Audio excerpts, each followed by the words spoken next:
We're ready, come in. Ready? Going to call this meeting to order, please.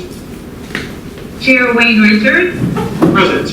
Vice Chair Joseph Anderson, Secretary Treasurer Blair Sicklin, Here. Commissioner Jean Enright, here, Commissioner Catherine Waldron, here, Executive Director Manuel Almira, Present. Court Counsel Greg Pickett. Present. We have a quorum. Thank you. Would you please stand for the Pledge of Allegiance?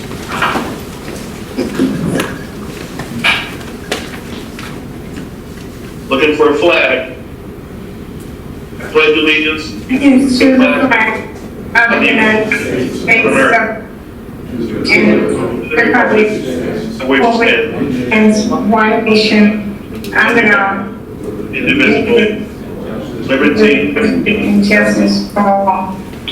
For all.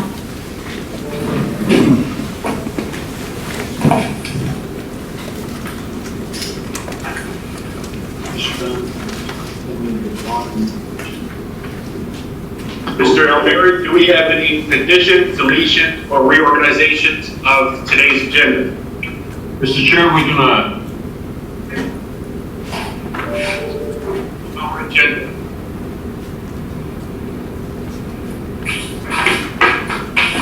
Great motion to approve this agenda, Blair. So moved. Second. Second. Motion made by Commissioner Waldron. All those in favor, please say aye. Aye. Opposed? We're in F1.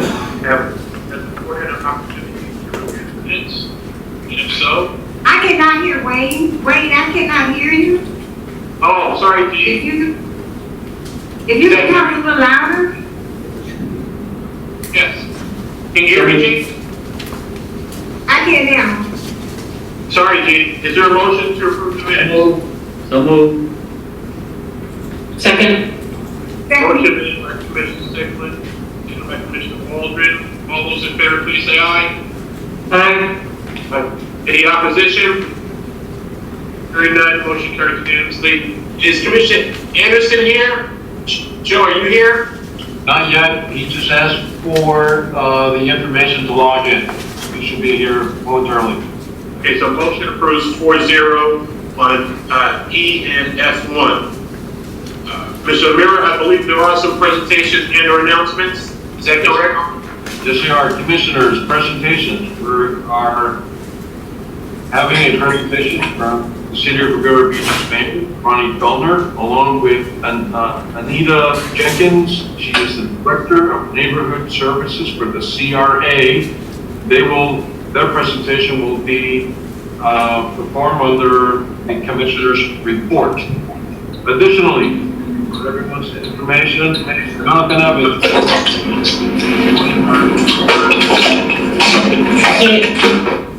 I can't hear anything. Commissioner, Doug, you meet your mic.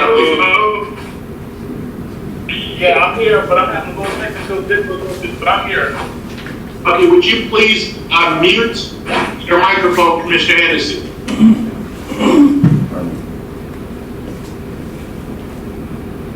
We'll proceed. I'd like to welcome Mayor Felder. It's an honor to have you at our meeting. Mayor Felder, thank you for being here.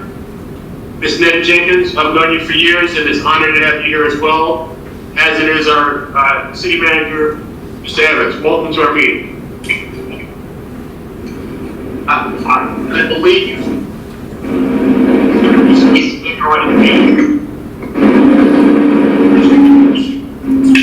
your microphone on your drive, please. Thank you, sir. Thank you, sir. Moving to consent agenda. Item H, consent agenda. Are there any items that this board would like to remove or pull for greater clarification? Commissioner Ray, how are you? Anything you want to pull, Gene? No. I'm okay. Mr. Waldron, Sicklin, Anderson? No, I'm okay. Thank you, Joe. Hearing none, hearing no opposition, is there a motion to approve the consent agenda as prepared? So moved. So moved. Motion made by Commissioner Enright, seconded by Commissioner Anderson. All those in favor, please say aye. Aye. Aye. Opposition, opposed? Hearing none, motion carries unanimously. Thank you. We're now moving quickly to district reports. The Executive Director's report, Mr. Elmira. Thank you, Commissioners. I'd like to start with Peanut Island and the status. County, city had a meeting that occurred back on 9/8 this year. Greg Pickin and Ken Hearn participating in that particular meeting. Both parties agreed to work together to resolve outstanding issues and concerns. For staff did express the urgency to complete this process and inform all parties that our board is anxious to move this project along. Any ideas presented will require very tight timeline that will be closely monitored. As previously mentioned by the chair, we're happy and honored to have Mr. Jonathan Evans, a good friend of the court, a good friend of mine. He will be joining this presentation, and Jonathan, I'm going to turn it over to you so you can provide us with an update, please. Thank you, Manny, and thank you, members of the board, for the opportunity to present to you.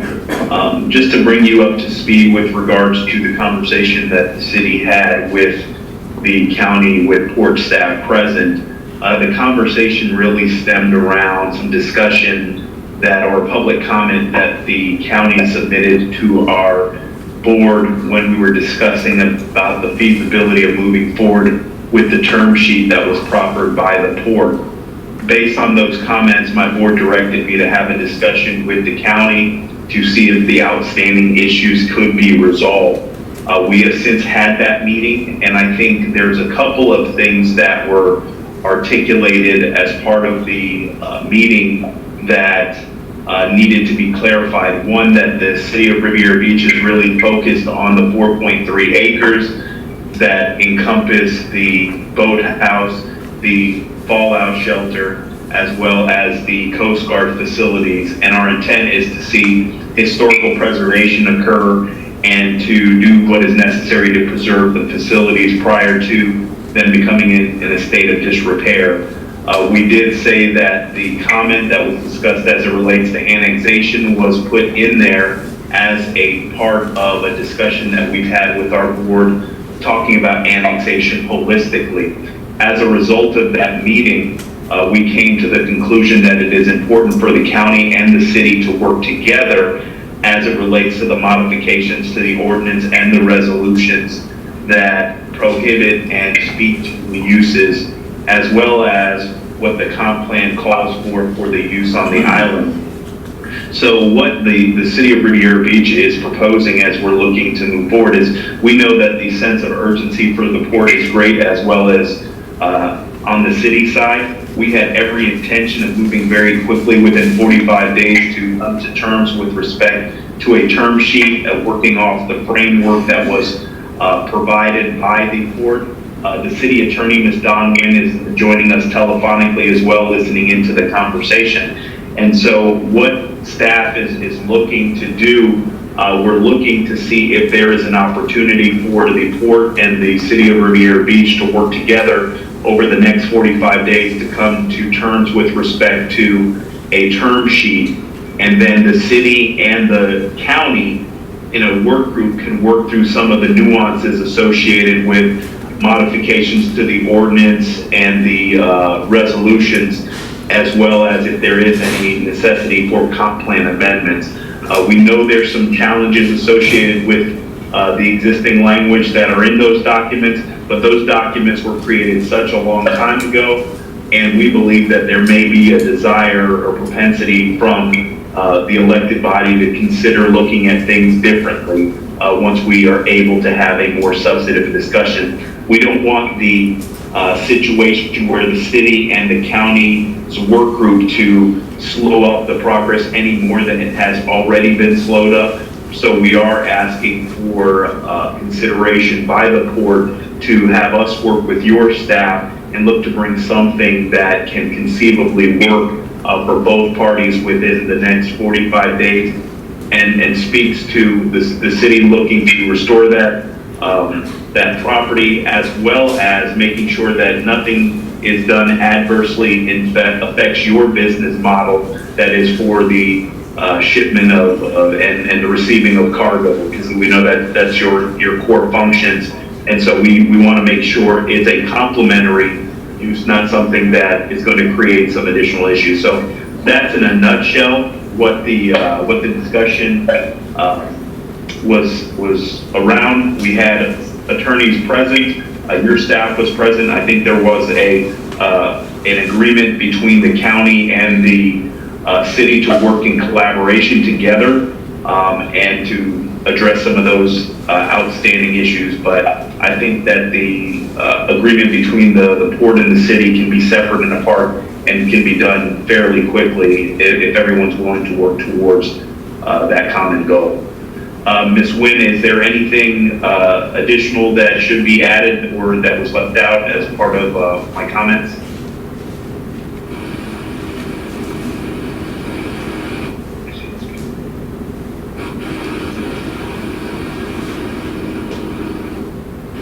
Okay, Hold on.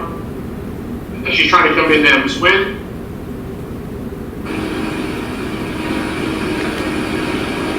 All right. Dawn, if you're able to come on, just jump in and cut me off if you're able to pick up. So, Mr. Evans, thank you for those comments. I want to back up for a moment. I wanted to discuss the port's goals. Obviously, the Port Commission we have determined it is in the Port District's best interest to find a responsible governmental entity other than the port to take over control of the southern Peninsula. It's not our goal to continue to maintain control and authority over them. We're working with the county. The majority of this board felt the county was not moving expeditiously enough. The city came forward and made a very strong proposal. A majority of this board decided to go with the city. This board has expressed concern that prior to COVID, things are not moving quick enough. At least two commissioners have been pretty vocal. I'm sure they'll speak up shortly. They said, hey, things are not moving enough. City, what are you doing? The city is still in first position. We want to work with the city of Riviera Beach with regard to this parcel. I expressed concern with my director about the term sheet that the city received. That term sheet was not vetted to this board before it went out. I was told, though, that those are the same terms that the port and the county were working on. Nonetheless, I believe strongly that those restrictions are far too significant. If we end up deeding this property to the city, or if we end up giving the city a long-term lease, I do not believe we should be involved to that level of detail. Absolutely, Mr. Evans, we want to protect the channel. We want to ensure that those boat slips on the southern independent island are not used to the detriment of the port. So it is our goal to protect the channel and protect our commerce. Other than that, if the city desires to perform some type of activity that is deemed legally appropriate, we should not limit that. We should not be involved in it. So I do believe there'll be quite a bit of movements in the near future to reduce those levels of restrictions in that term sheet. My goal at this point, quite frankly, I would vote to transfer the property to the city. And the city would take it as is and where it is with all faults. However, protecting the port, protecting that channel, I'd say City Riviera Beach, work with the town of Palm Beach, work with our friends at Palm Beach Shores, and work with the county to come up with acceptable uses. But I'm not very desirous right now, though, of giving a 3 or 4 or 5 month extension, and then you have all these meetings, you go back and forth, and then the court is still where we are. So I'm gonna curtail my comments and go to Enright, Catherine, Anderson, and Blair. Go ahead, Jean. I think the best avenue we should pursue would be that we should deed the property over to the city, and let's say for $1 for 10 years with certain restrictions. I say 5 years, and then they would have to come back to us. That will give them a little leeway, and that will also give them the authority to do many things that they cannot do because they don't own the property. They have really, it's just we're telling them, hey, we're let we're giving them permission, but I would like to see us deed it over to the city for, I say, 5 or 6 years, and then we have increments in the middle where they would come back to us, we can look it over, and then go from there, and then that will give them authority to also go out and to be able to receive funding from different grants and different sources. If we can deed the property over.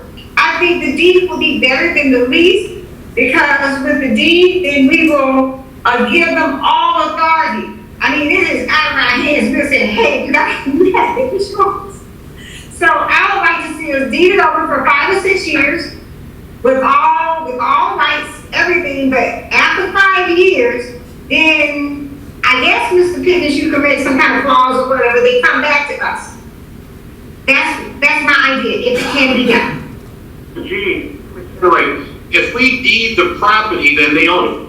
But you could, but you say come back after 5, they don't have to come back. If we did it to them, we see them outside and we give them a high five. It doesn't come back, just so you. Well, I think we can, I don't know what you call, Mr. Pickens, is that, can we do that? We can deed it over to them, but then a lease is fine, but my problem with the lease, I still don't want us to be held responsible. Because if we lease the property, unless there's some kind of tricky lease, I don't know. My concern is that when things happen, they will go back to the landlord who owns it, for Palm Beach. So, I guess my question, Mr. Pickens, can it happen that way? Can we do some kind of deed and then they come back or whatever? I don't know. It's just an idea. Well, you could, this is Greg Pick and Gary Dietrich and Ryan, you could give the city 5 years to come up with a plan that would be acceptable to the port, and if it was acceptable, then you could deed it to the city at that time if you wanted to proceed in that manner, but that would leave the port in the middle with responsibility for the property up until that 5-year period, and potentially continuing afterwards if you weren't satisfied with the city's proposal. How can we, is it possible, I guess, Mr. Chair, can I ask this question, can I continue? Is it possible for us to, so you're saying if we deed the property over, that's it, we can't go back, we can't look and say, but we can deed it over with certain restrictions, am I correct? I'm sorry, would you repeat the last sentence? Can we deed it over with certain restrictions? Yes, you can. Okay, but then I'm okay. I mean, if we put restrictions in the deed saying, talking about the boat ramps and things of that nature, and then charge them $1. But but you're saying we cannot just deed for 5 years and come back and get it. Once we deed it, they have it for life. There's no kind of deed that can work so we can come back, or that would have to be a lease agreement. Well, you could do a deed with a reverter, but I don't think that's what the city would need to be able to move forward with actual plans. I mean, if they went out and spent time and money looking for grants or looking for some financial, third-party financial partner to do this project with, I don't think any of those financing sources might not still be around by the time the 5 years runs out. So, Okay, I don't have a problem with deeding the property over, and then, place certain restrictions on the property, like which will address the rents, making sure that people cannot come back to us for things, and it will be as is.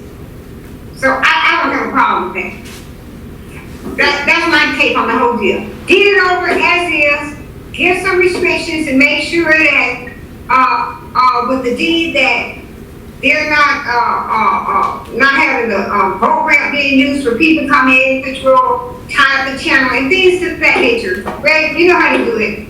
I'm okay. Time it out. Thank you, Commissioner Enright. Let's go to Commissioner Waldron. Commissioner Waldron. Yeah, so, it's been more than a year, I think, since we've been dealing with this, working with Riviera Beach. So our quest to be expeditious, I think, hasn't panned out. But I guess the question I have is, we haven't really discussed yet today the money that it's going to cost. And I think that my preference would be, well, two things. To see if the county would want to re-engage and perhaps work with Riviera Beach and the town of Palm Beach and Palm Beach Shores and work together to handle Peanut Island, so that it doesn't all fall on just one municipality, the monetary part. So I would like to suggest that we see if the county wants to be re-engaged or has an interest. And the second thing is with regard to deeding the property. I'm not so sure I would be in favor of that, because I just feel that we lose control and leverage when we give away a piece of property. So my preference would be to continue to own it, just to protect, the channel, so that we don't get into a bad situation. So those are my two things. So I know that Mr. Evans said that he wants to keep it separate and apart, the city of Riviera Beach and the port talking. But I think, I don't agree with that. I think we need to re-engage the county. Thank you, Commissioner Waldron. Commissioner Anderson. Commissioner Anderson, and then Blair. Thank you, Mr. Chair. I'm just going to echo the sentiments of Dr. Enrighting, the chair. If there was a motion placed, I don't mind deeding this over to the city of Riviera Beach. Secondly, if we go into a different direction, basically that would reset the clock and that will push back. So expeditiously will go out of the window for sure. Lastly, we came into the beginning part of the year, which is a pandemic, so I didn't expect a whole lot to get done. And don't forget, this property has been sitting idle for quite some time. Then, as well as the previous tenants were giving much more leeway. And I'm very curious as to why Riviera Beach, we're automatically holding them on a short leash when the previous owner and the director, Mr. Alamir, can, correct me, but that property held in limbo for quite a time, and it was more than 1 year. It was several years, if I'm not mistaken. Right. So I'm more inclined to deed it, or we can lease it with the reverter clause, as our legal counsel has expressed. But I want to give them enough time. And keep in mind, it's like trying to do a renovation to a property that you don't own. You're trying to get a permit, and you're trying to move forward with getting certain activities and certain functions approved. Yes, there are some restrictions, but right now, I think their hands are handcuffed due to the fact they can't do anything without a lease or without some firm standing. So, Mr. Chair, I would yield for any additional comments. But at this point, thank you, Mr. Chair.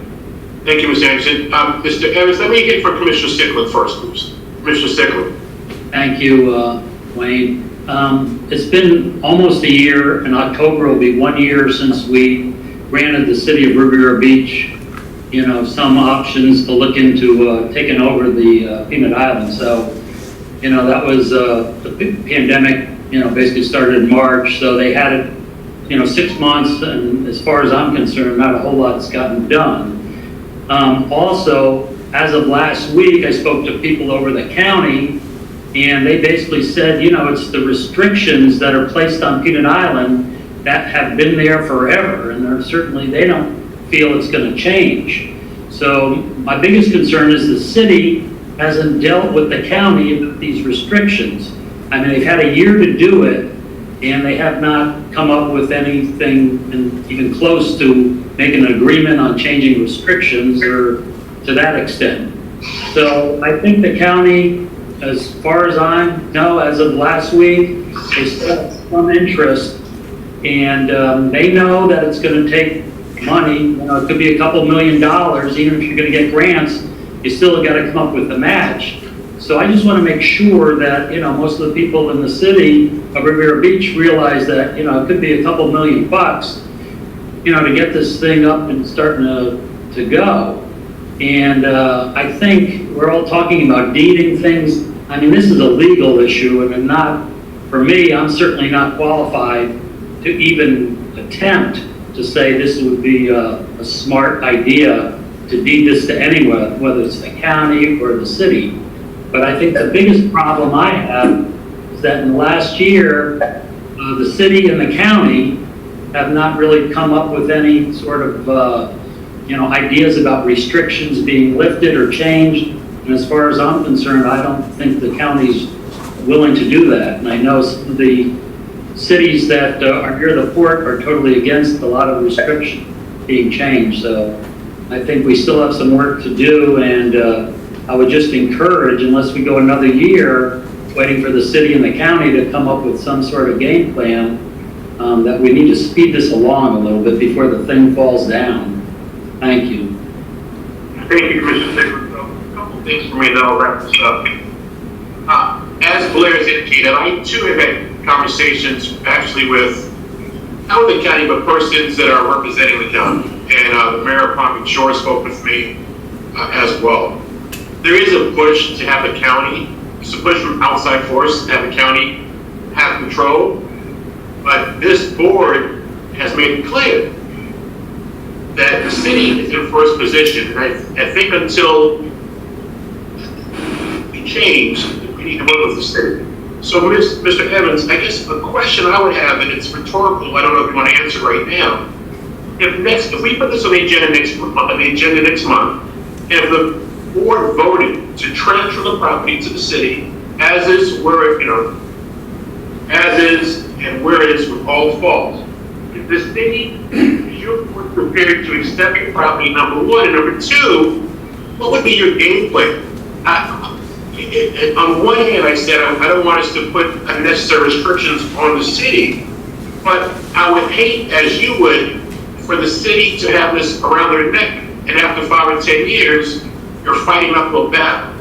How do you feel about your ability to make something happen at Peanut Island?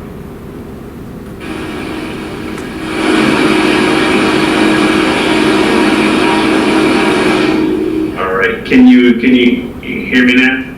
Yes, sir. Okay, Attorney Nguyen is on the line. Ms. Nguyen?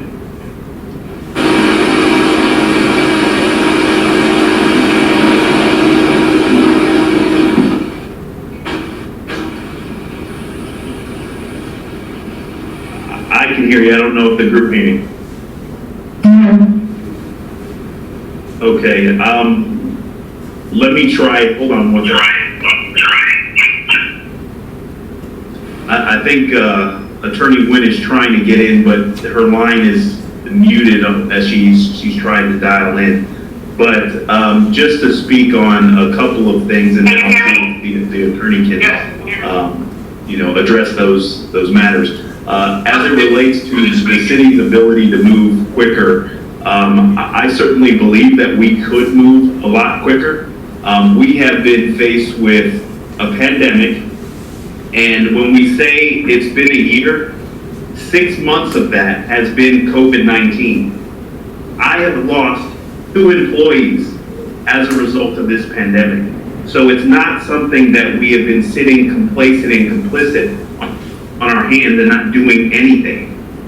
We know that the county does hold situ hold the car keys as a result of being able to change the zoning and the restrictions on that particular parcel. And we realize that, and we will work with the county, but the restrictions and the stipulations that were placed on the parcel all occurred back in 2001. In 2001, we wouldn't even be in this meeting platform that we have right now. There's things that have been created since 2001, so we're going to go under the pretense that we can't get anything done and anything changed from 2001. The question we have to ask ourselves, then why are we in our respective positions if things that happened in 2001 is as good as it's going to get? And so I don't agree with that particular stance and perspective. I think given the opportunity, I have full confidence in our team and our elected officials and our ability to influence change. Now, are we going to get everything that we want? Absolutely not. But I think we can change the narrative and address the deficiencies that are on that particular property. We believe we came into the situation as a result of the discussions that were going back and forth with the county or what have you. And so we're not scared or concerned about working with the county. And if the county staff can certainly have an opinion and perspective with regards to not wanting to see things, but they are not the final decision makers. The policy makers are the ones that are going to say yes, no, or indifferent. And we have seen political opposition to this matter since the start of the discussion as it relates to the city of Riviera Beach coming in to restore a piece of United States history. And if everybody is truly committed to fixing this, we have $1 billion plus, $5 billion county operation that could have easily found a way to make things whole. We as a city see it as a value for the preservation of history and restoring that site to its grandeur.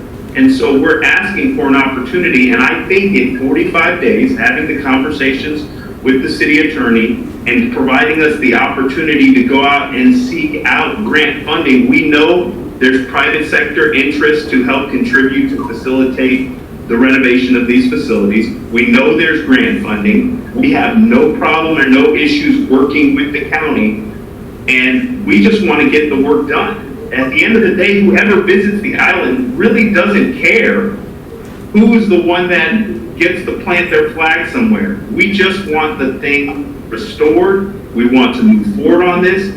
We've had a global pandemic.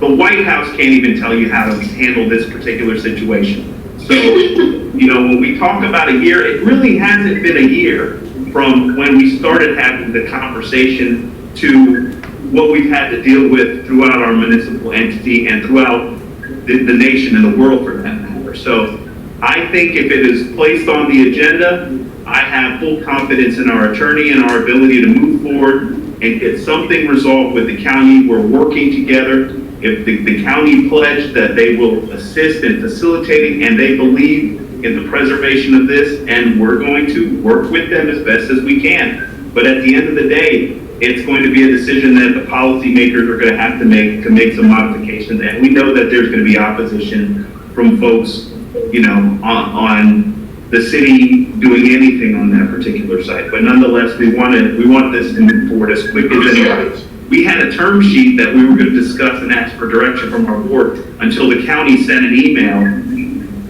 and then had us go back to have the conversation. There was no discussion with me prior to that email.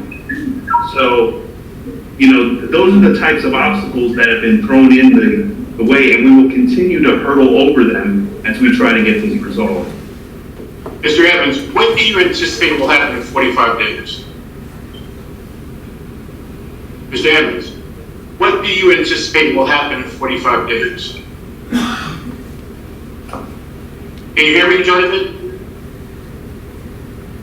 Jonathan, can you hear me? You cannot hear me. Hi, this is Dawn Wayne. Can you all hear me? Yes, Dawn, can you hear me? This is Wayne Richards. Yes. Dawn, Thank you so much.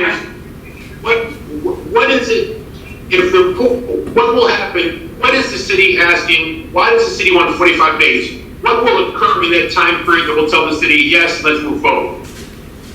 We've established a joint workforce with the county. They've given us a list of names on their team. We've put together a team, and that team is going to come together, sit down, and work through those restrictions to see what, if anything, we can change, we can amend, expand upon, and if there's any movement on the county side to loosen any of those restrictions.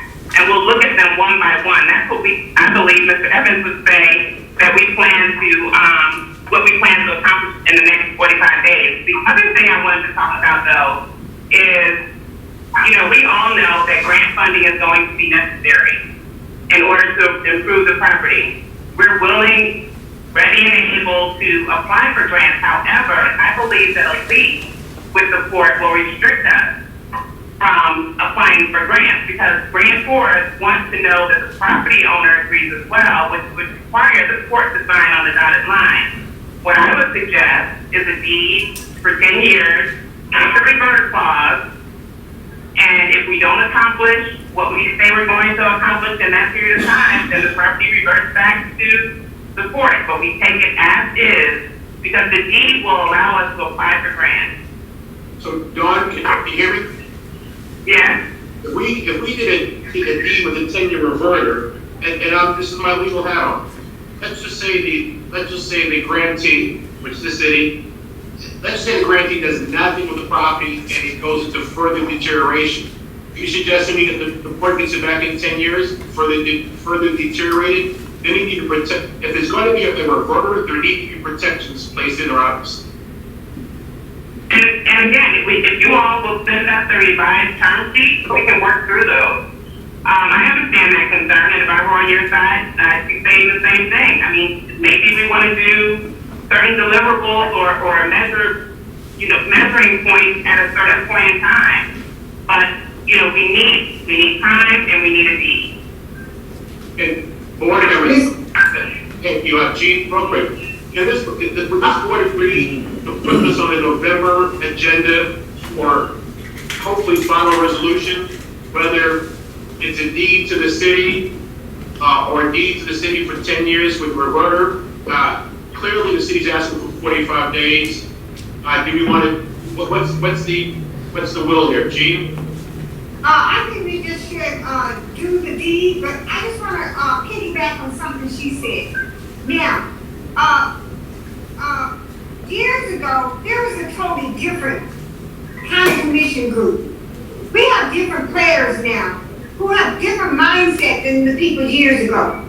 I cannot foresee them in all the technology and things that have occurred over the years. I cannot see them agreeing to all those restrictions there. So I think Mr. Evans has a good thought on his mind, because I can see them agreeing to many of the things that the city wants to do. Now, as far as the deed, so I mean for the deed, the only thing I guess you said that you can do a reversal, but I would like to have the clauses in there that we just don't get it in a shape that it was more deteriorated than before. But I would like to see a 5 or 6 year reversal deed.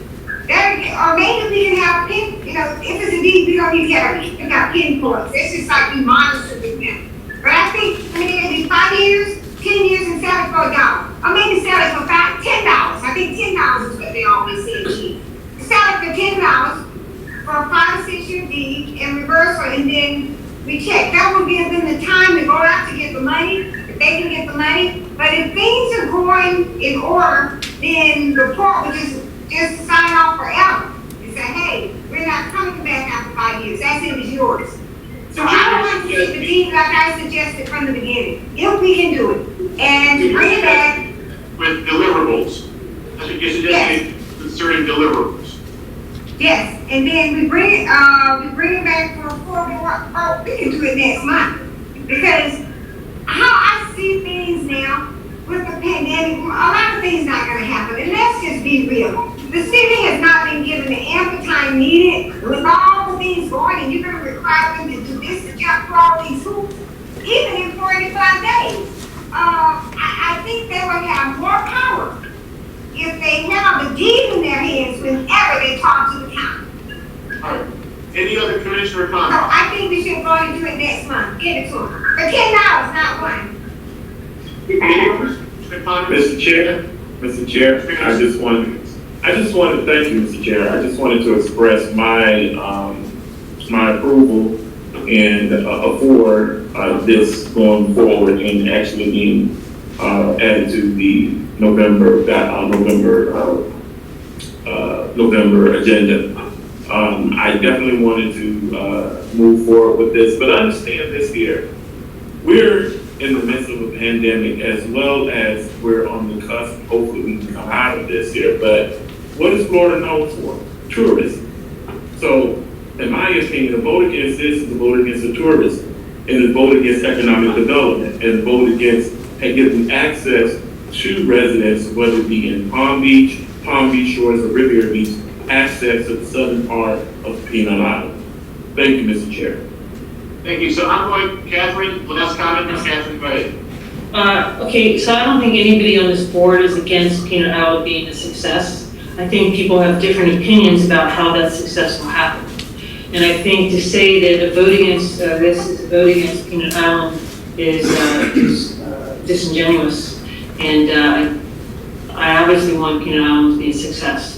But we've already, before I came on to the commission, they were already struggling with a company that wasn't taking care of it. So we just have to be careful and make sure we don't go down a path where we repeat ourselves. And I think that's where the difference of opinion is. It's not about people not wanting Peanut Island to be successful or a tourist destination. So let's just clarify that. I'm going to make final comments, and actually, Catherine, I thought that was very eloquent. I think all of us want the island to be successful. The question is how to get there. That's the question. So I'm going to ask staff to please put this on the November agenda, and staff and Mr. Evans, that gives everybody 60 days to really come up with a final solution that this board can vote on. This board is a little trigger happy, including myself, but I don't want us to be premature. We don't have the agenda item today. So the good news is we can't vote today, all right? But you asked for 25 days, we'll give you 60. But guys, in November, we're gonna vote on this. Gene is smiling, Gene's ready to pull the trigger, and I see other people smiling. But let's give staff the time so we can be smart and prudent in how we do that. So thank you. Any final comments? If not, we're gonna move on. One final comment.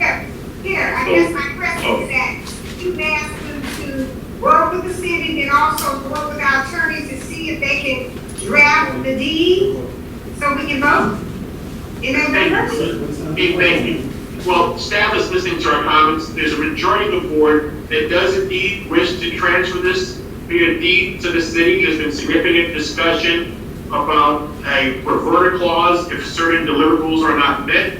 So Mr. Evans and his staff and the county will work with our staff to present something to us. Clearly, before we get to the meeting in November, we'll see drafts and we'll have individual discussions. So the staff will bring this back to you, Gene, and probably ask for your input between now and November. Yes, ma'am. Okay. Thank you. Mr. Chair, if you may, Mr. Chair, I would definitely, like I think last time I think we wanted to call, we asked that our lobbyist, Mr. Pesky, be involved. Can we make sure that he's involved in this and hopefully smooth out any edges, especially if you go to the county and lobby the county and work with the city as well as Palm Beach, as well as Palm Beach Shores and Riviera Beach. I mean, we have one here. I would want to definitely make sure that staff understands it is imperative and behooves us to have them involved. Thank you, Mr. Chair. Okay. No, thank you. Commissioner Spinski, please actively get involved, and of course our attorneys need to be involved as well. Thank you. Mr. Evans, Ms. Wynn, we're going to move on from this item. Thank you for your involvement. Really appreciate it. Your award here is public comment. Ms. You're ready for public comments?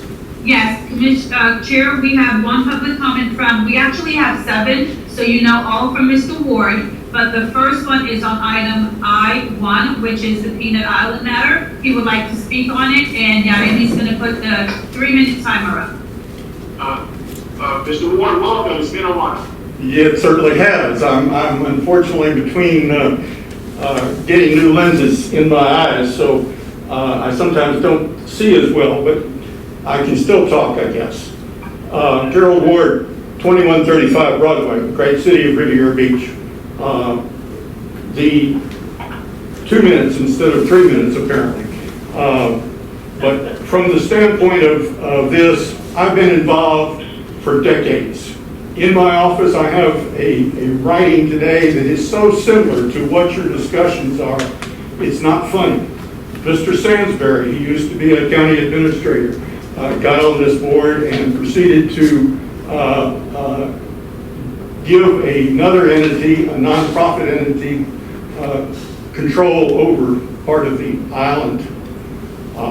I would tell you that it is a good idea to go to just the city and the port. If you two could get together on what you want, then the city would be in a posture to develop relations with Palm Beach Shores, town of Palm Beach, and obviously the jurisdictional element, Palm Beach County, which has numerous issues to discuss. A deed, yes, could be acceptable. Other things such as very long-term leases are available. But you have to remember, this is probably the most valuable piece of real estate that the port owns outside its main operations. And it has a very important responsibility of material management disposal. Your next item discusses some of that same issues. It should have been used for the past 40, 50 years on a regular basis to avoid draft limitations of the port. For some reason, people keep thinking they've got to put the sand immediately on the beaches of Palm Beach instead of maintaining the navigation channel. So I would hope that you would go ahead and get an agreement with the city of Riviera Beach. I would also tell you that number 4 of the benchmarks, which you now say did not have the board input, it was a staff where it says there are no financial obligations of the port. The 1992 documents that I have clearly say the port has a responsibility in financial areas, and they certainly have an area of look at future facilities, even the relocation or elimination of both of the major structures proposed in this 4 acres of divestiture. I think the city can come up with a good tourist activity, and I am quite sure that the towns of Palm Beach Shores and Palm Beach would find it could be compatible with their desires. So let's do as you say and come back in November with a responsible document. Thank you, Mr. Ward. The mayor of Palm Beach Shores is on this call right now. See, Alan is here. And I know Palm Beach is monitoring this as well. Any further public comments? Not on this particular matter, Commissioner. All right, thank you. Let's go back to Mr. Almira. Anything further in your report, Mr. Almira? Yes, Mr. Chair, under the Florida Seaport Transportation and Economic Development, passed that council virtual meeting back on early September. I'm happy to report that during that most recent meeting, our grant requests for a master planning cathodic protection were approved. Simply means that for master plan purposes, President has made a $600,000 50-50 match, and for the cathodic protection, a total of $1.3 million has also been granted to the port. These amounts will be available through FDOT on July 1st, 2021. Moving on, Commissioner, 2020, the Florida Course Council fall meeting, which I just completed and returned from. Of course, as you can imagine, the main topic was the uncertainty of the cruise industry and when sailings will begin. We discussed ad nauseum regarding the CDC making a ruling after October the 30th. At that point, according to board directors, cruise lines will begin gearing up for individual sailings. This is no easy task, as you can imagine, since crew members will have to be rehired, fuel and food purchases will have to be made, and most important, passenger need to start booking their journeys. The most uncertain about this topic among all board directors is when will they start sailing. However, somewhat good news, Senator Scott and Senator Rubio are forming committees to assist the cruise industry in South Florida. No word on economic relief, by the way, to cruise ports. Last item on my report is the Foreign Club and the Palm Beaches October monthly meeting. This organization has expressed interest in highlighting the Kennedy Bunker on Peanut Island by having either a live video conference or a pre-recorded interview conducted by Foreign Club President Harvey Weir. This meeting will also feature a virtual lunch with guest speaker John Brennan, former CIA director. Moving on, the AAPA, the Florida Course Council events, the AAPA annual convention will occur next Monday through Wednesday, sponsored by the Quebec Port Authority. Florida Course Council has their SBA annual conference on October the 1st. And one more point, Florida Course Council Marine Cyber Security Summit, November 4th in Orlando this year. With that, Commissioner, I conclude the report. Are there any questions? Mr. Almira, let's definitely support the Foreign Club. They've been friends of ours, and Mr. Harvey Hoyer is a well-respected member of our business community. So let's definitely support the Foreign Club's efforts. Absolutely. Thank you. Any comments, Commissioner Anderson, Alfred, Blair, Gene? None. Hearing none, we'll move on. Port Engineer's report. Good afternoon, Commissioners. I want to update you on a couple of projects. The first is the shore. I've been having some problems with, as all of us have seen and experienced. So we're working with them in a way to get some temporary shore power out there. Hold on, I saw you back. What is it? Okay, I'm sorry. With asset management, the port's asset management inspection plan is moving forward. This process will provide for record and tracking of the condition of all our strategic assets. As you know, we have the Edgewater diving RFP out on the street, and we'll have bids October 1st. We also are working to put together the CCNA, start the CCNA process for an underwater inspection and evaluation firms, which will supplement that project. Our sister ports are finding the strategic asset management, inspection, and evaluation programs. We're beginning to be part of the grant application review on a national level. Also, the Director of Planning and myself have been training on our Esri GIS system, which will be the main tracking program for our asset management. And you'll continue to see regular updates on this progress. We also have some information recently on this Army Corps of Engineers for the dredging of the port. It's under evaluation by the funding source, and once it's signed off on funding, let us know who that contractor is. We expect that contractor to be here within 30 to 45 days. Dredging shouldn't last more than about 2 weeks. And this will be the first time in 6 years that the dredge has worked in the settling basin. By working in the settling basin, we should lengthen the time that we have between dredge events. And that's an important part of getting this thing away from emergency dredging. And the Port Engineers have been working very closely with the Corps of Engineers on these and other projects.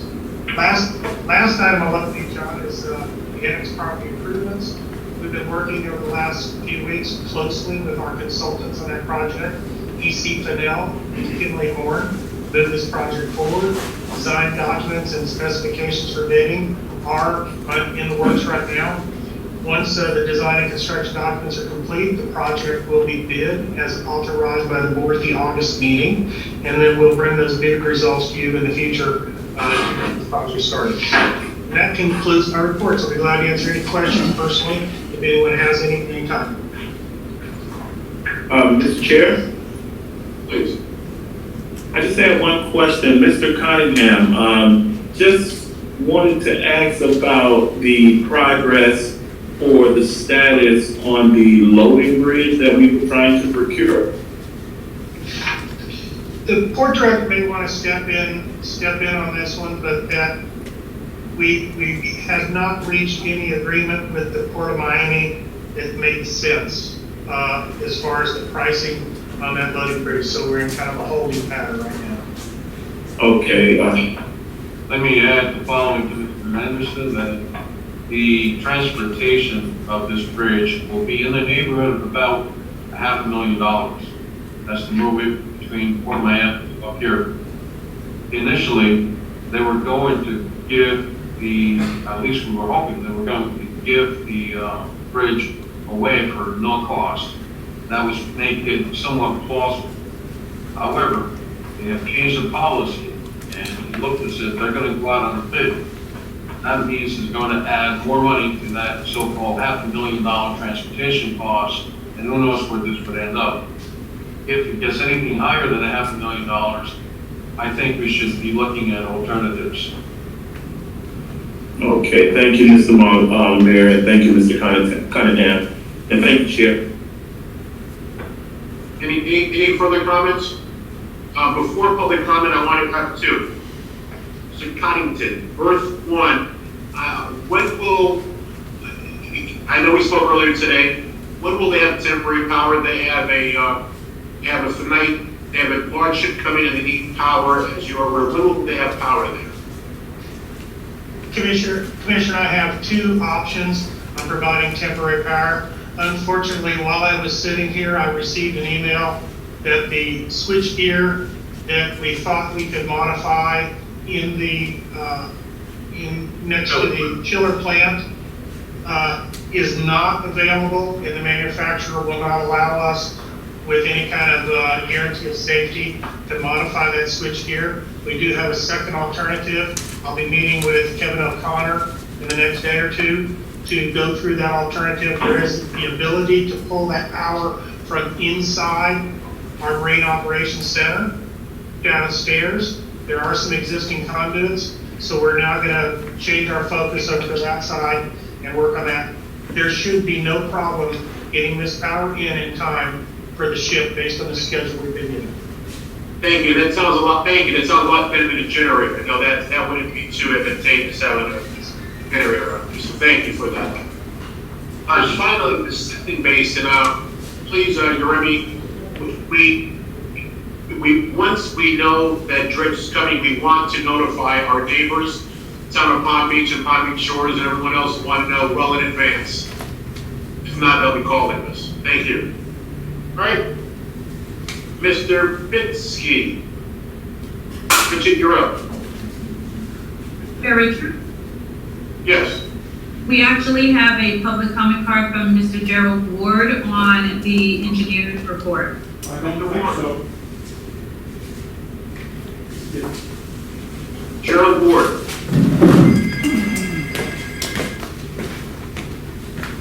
Gerald, are you there?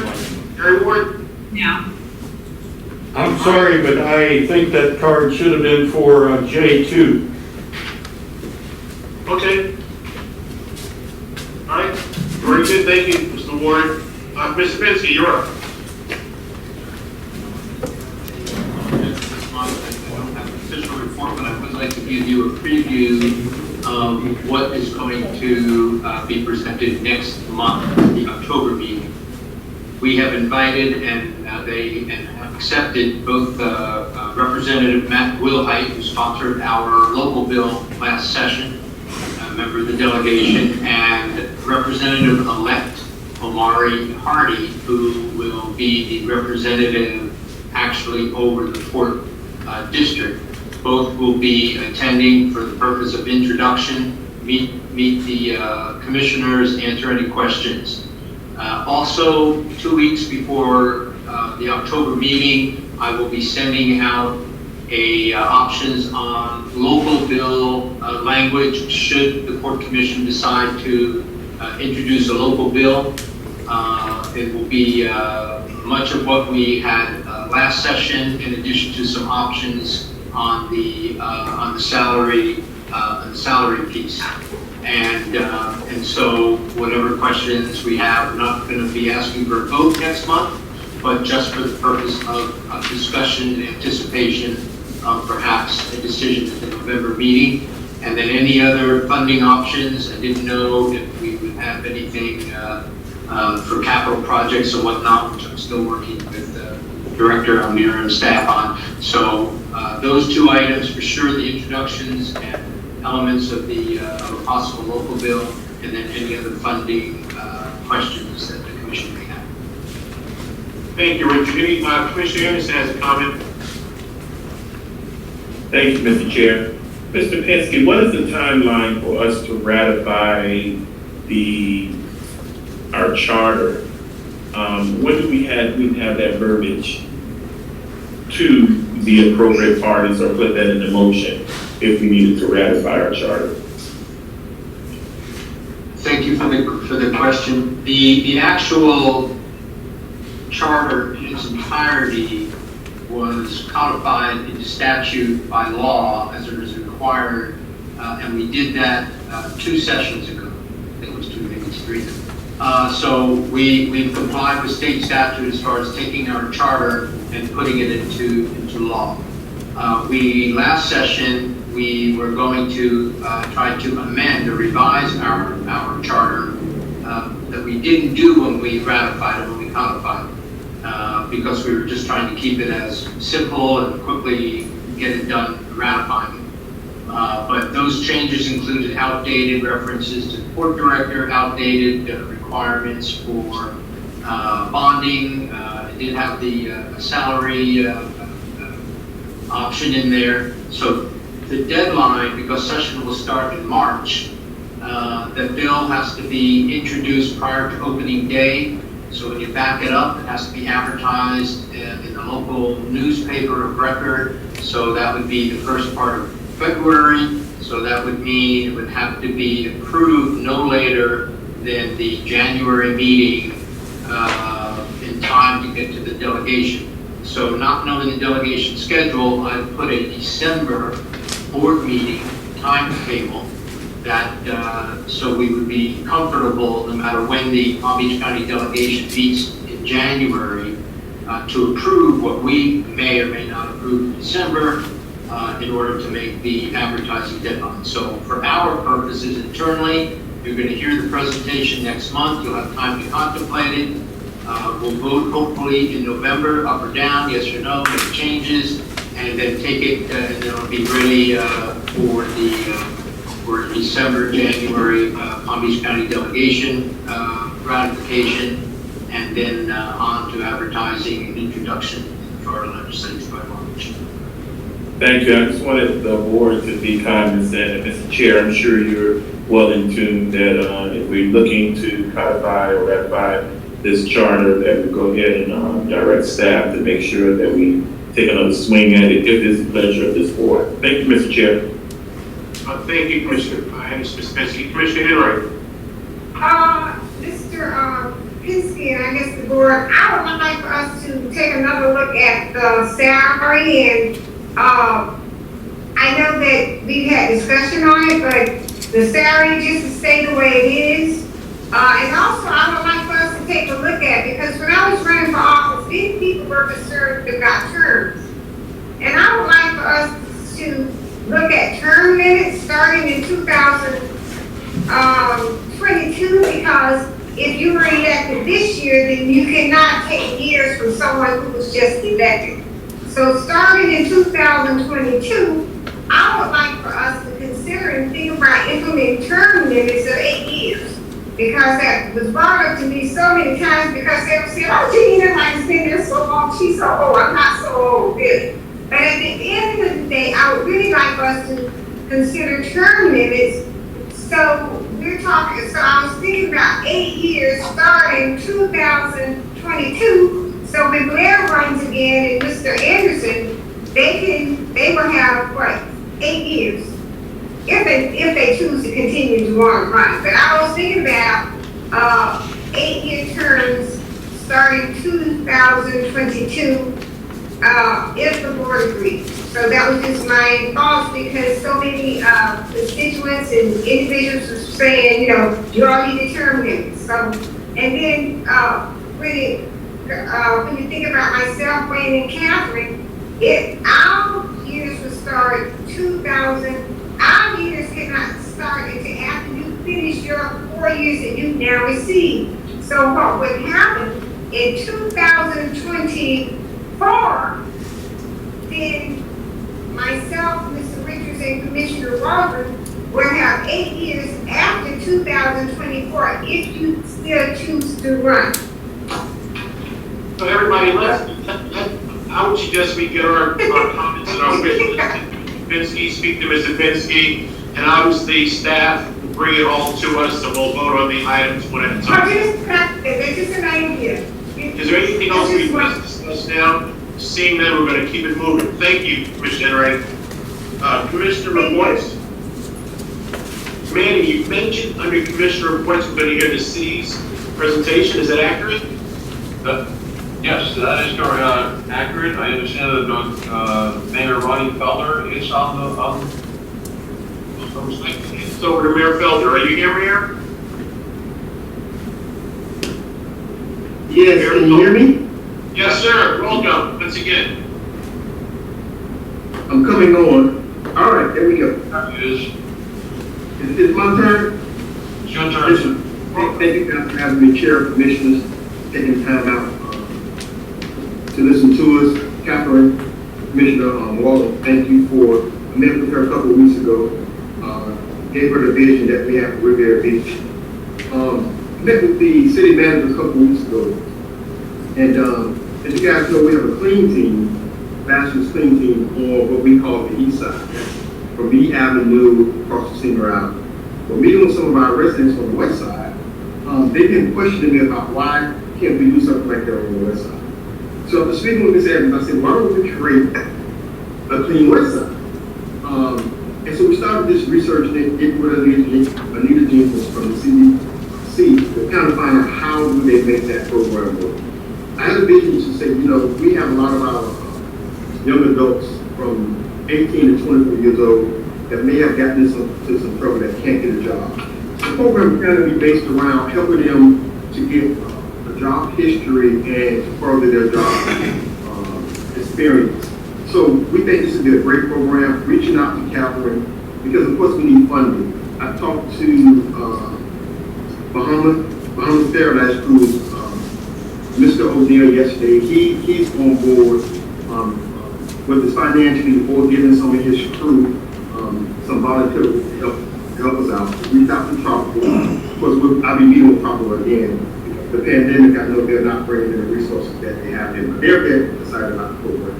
So we just wanted to give a presentation tonight from Mrs. Jenkins to kind of, so you guys can get an overview of what this program is all about. And I'm asking that you will help support this program. So, Mrs. Jenkins. Good evening, Chair Richards, Commissioners, Mr. Adara, staff, consultants.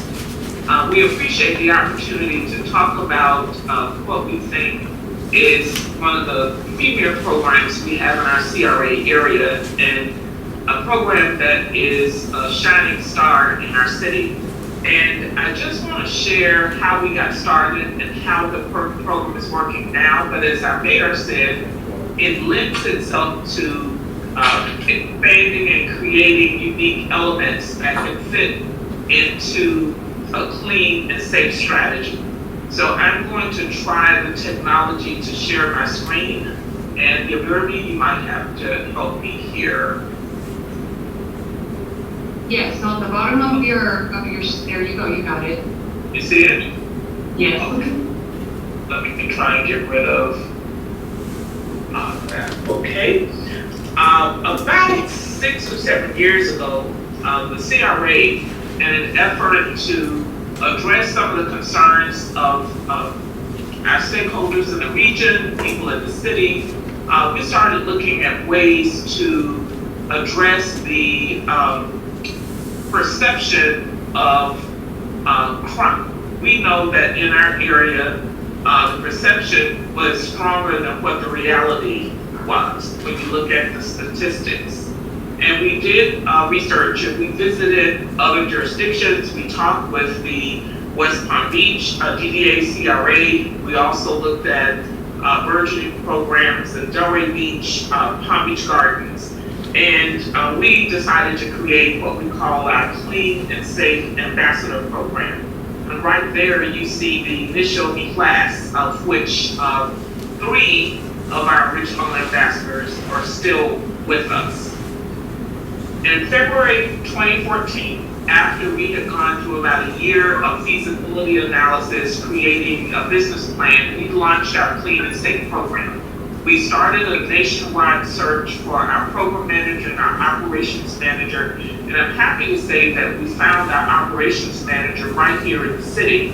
One of our police officers who have been working on community safety strategies left the police department and came to work for the CRA. Then we staffed up and got the program moving. Flash forward to this current year, where we've expanded our program to include a public operations portfolio and a marina portfolio. I know you see these uniforms all over the CRA, where we currently have 18 full-time ambassadors and 3 part-time ambassadors. One of the unique features of this program is that a number of the residents or employees are Riviera Beach residents. We have some people who are returning citizens, where they've had a previous interaction with the law, who are just doing exemplary work.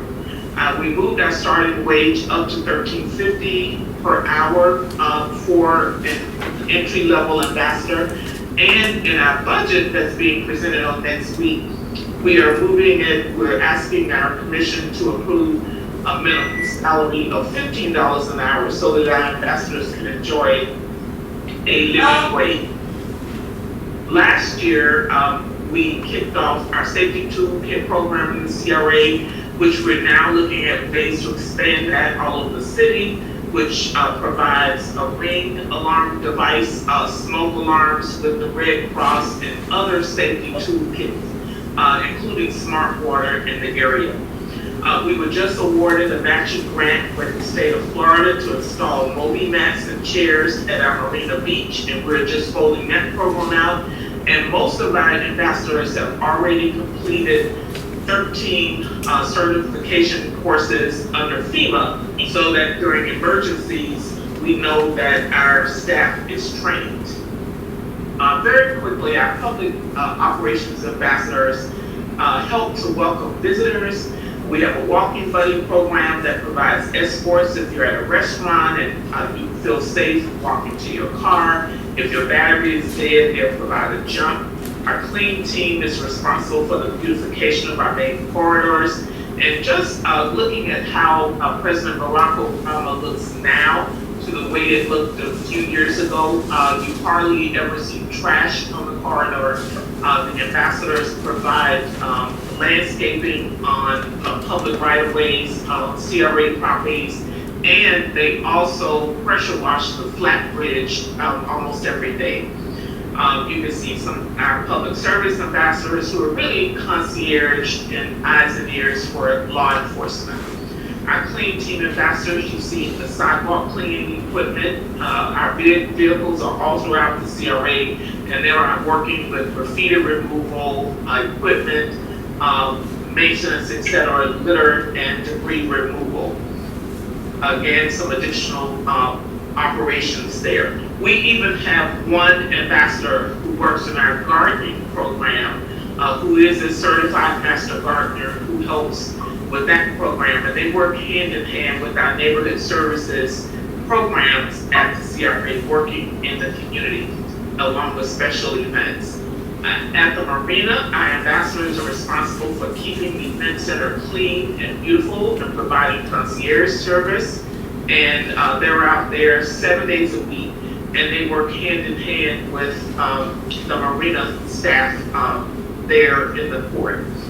And some additional pictures. Some of our programs that we have, working with our school children. As a matter of fact, ambassadors will be passing out masks and hand sanitizer to our children returning to school on Monday morning, along with other volunteers. We have a neighborhood day, we have a business watch, neighborhood watch program. We award and recognize the work that our ambassadors do on a regular basis, and they also provide assistance during major events. The program is funded primarily by the CRA. We do occasionally are recipients of small grants, and we're just very proud of that program. And we've won programs and awards from the APB, et cetera, and others. So I'll stop there and try to get back to my screen and answer any questions. Does that conclude your presentation? Yes, it does. Yes. So, but obviously a phenomenal program. Is this information only? Is that what you're doing, or is there something else? I'll leave that to the mayor in terms of what he's thinking of with you all. Yes, and so what we want to do is expand that program to the west of Barack Obama, and going into some of our neighborhoods that we see can use some of the help as a clean team go up through the neighborhood cleaning up trash. So a lot of our streets are rental. So what we want to do is bring that same energy that we have on the east side to the west side. So what we're going to need, and I didn't go over the budget today, but we're asking the port to help us out, creating a budget that we can make this happen for the city.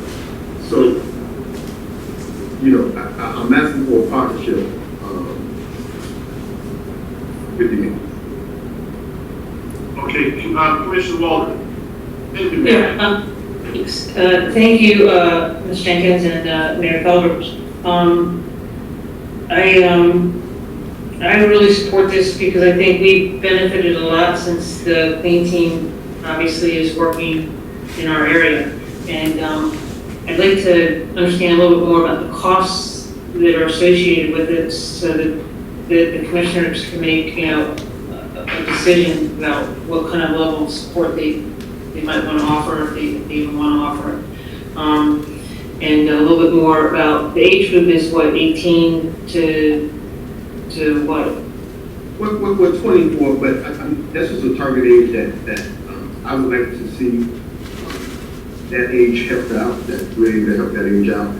I don't know if Ms. Jenkins has the budget for last year, but if not, we can get that to you guys and you can take a look at what we need.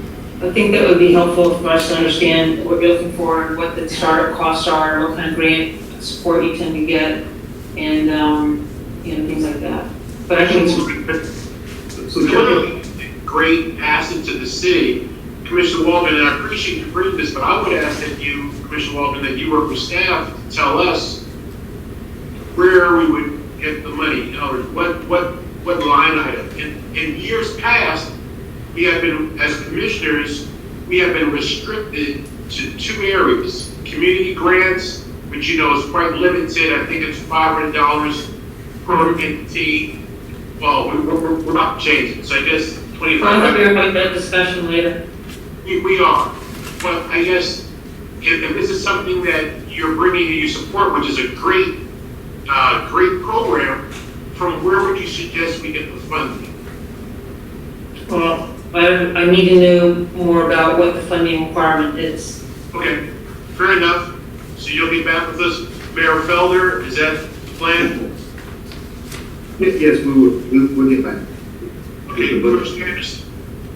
I just wanted to commend Mayor Felder and Anita Jenkins and Captain Waldron. I'm in support of this if we can find funding. One of the questions I wanted to ask, what are our restrictions or limitation, or maybe there is none with any type of interlocal contributions that we may personally give from our community grants, as well as is there any outreach or line item within the budget? I haven't seen anything, but I'll go back through the budget and also correct me if I'm wrong, Mr. Director Manuel Olivier, as well as, I don't know if Paul Zielinski's on the line, but any way we can do to assist them, and it's one of the things is funny that Dr. Jean Enright mentioned, that one of the complaints is how active is the court, outside of this four corners of the walls that we sit in, and we're not an island to ourselves. Even though it may not be our fiduciary responsibility, I believe it's definitely our moral ability, compass in order to drive some certain participation in funds of maybe labor or in funds monetary outside the four walls. So I definitely commend you. Thank you, Commissioner Waldron. Thank you, Mr. Chair. Thank you, Commissioner Anderson, for putting that very eloquently. So I agree with you 100%. So we'll hear more about this, Commissioner Waldron, very next month. Yes. Mayor, thank you, great job. Ms. Jenkins, great job, thank you very much. And by the way, I haven't seen the ambassadors in the neighborhood cleaning up and doing the job, so thank you. Thank you. Okay, we're gonna move on. Is there anything else under Commissioner reports? Seeing none and hearing none, we will move on to old business, J1. Is there a motion to approve J1? 1-year extension. Well, are we going to discuss putting it out to bid? Okay, let's see. Yeah, Mr. Zielinski, is this yours? Yes, it is. Please. At the last meeting, the board requested that we put the RFP process out for bid. We're ready to do that, but two things have come up since that time I'd like to bring the board's attention.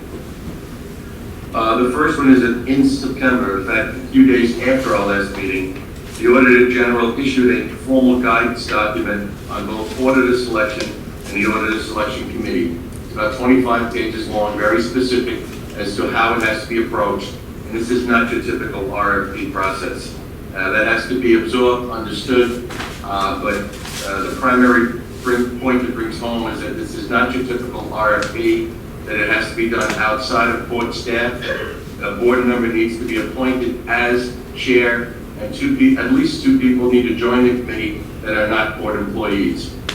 We can help to guide the process, but as an executive director and the CFO, we cannot be involved. We're ready to go to that route if that's what you choose to do. But most significant, our current auditors, Nolan, Holt, and Minor, recognizing what everybody is going through now with respect to COVID-19 and what it takes to bring a new auditing firm in to actually go through the records, interview staff, check out our internal controls, check out our computer systems. There's a lot of face-to-face contact. They had offered to extend their contract one more year, dropping their rates down to 2006 rates. So instead of 72,000, they're willing to do their audit for 64,800. They're also willing to increase the minority participation minimum from 10 to 15% as a sign of good faith. And secondly, they're willing to put in 2 single audits rather than 1 if the need arises. That could be substantial savings. So what I'd like to request is that considering the cost savings by staying with the auditor and the safety of both their auditors and my staff not to happen with the COVID-19, that the board reconsider and allow an extension of their agreement for 1 additional year for the RFP to be issued next year. Commissioner Waldron, does that answer your question? Yeah, I guess you're saying because it's difficult, we shouldn't do it. Not the process is difficult. We're going to have to go through this process next year. but it's not the difficulty of the process that we can work our way through. It's the fact that any auditing firm coming into a new client needs to sit down, interview people face to face, go through all of our records, evaluate our controls, evaluate our internal controls, and all I'm saying is that with COVID-19, I'd like to restrict that until next year. Mr. Anderson? Comments?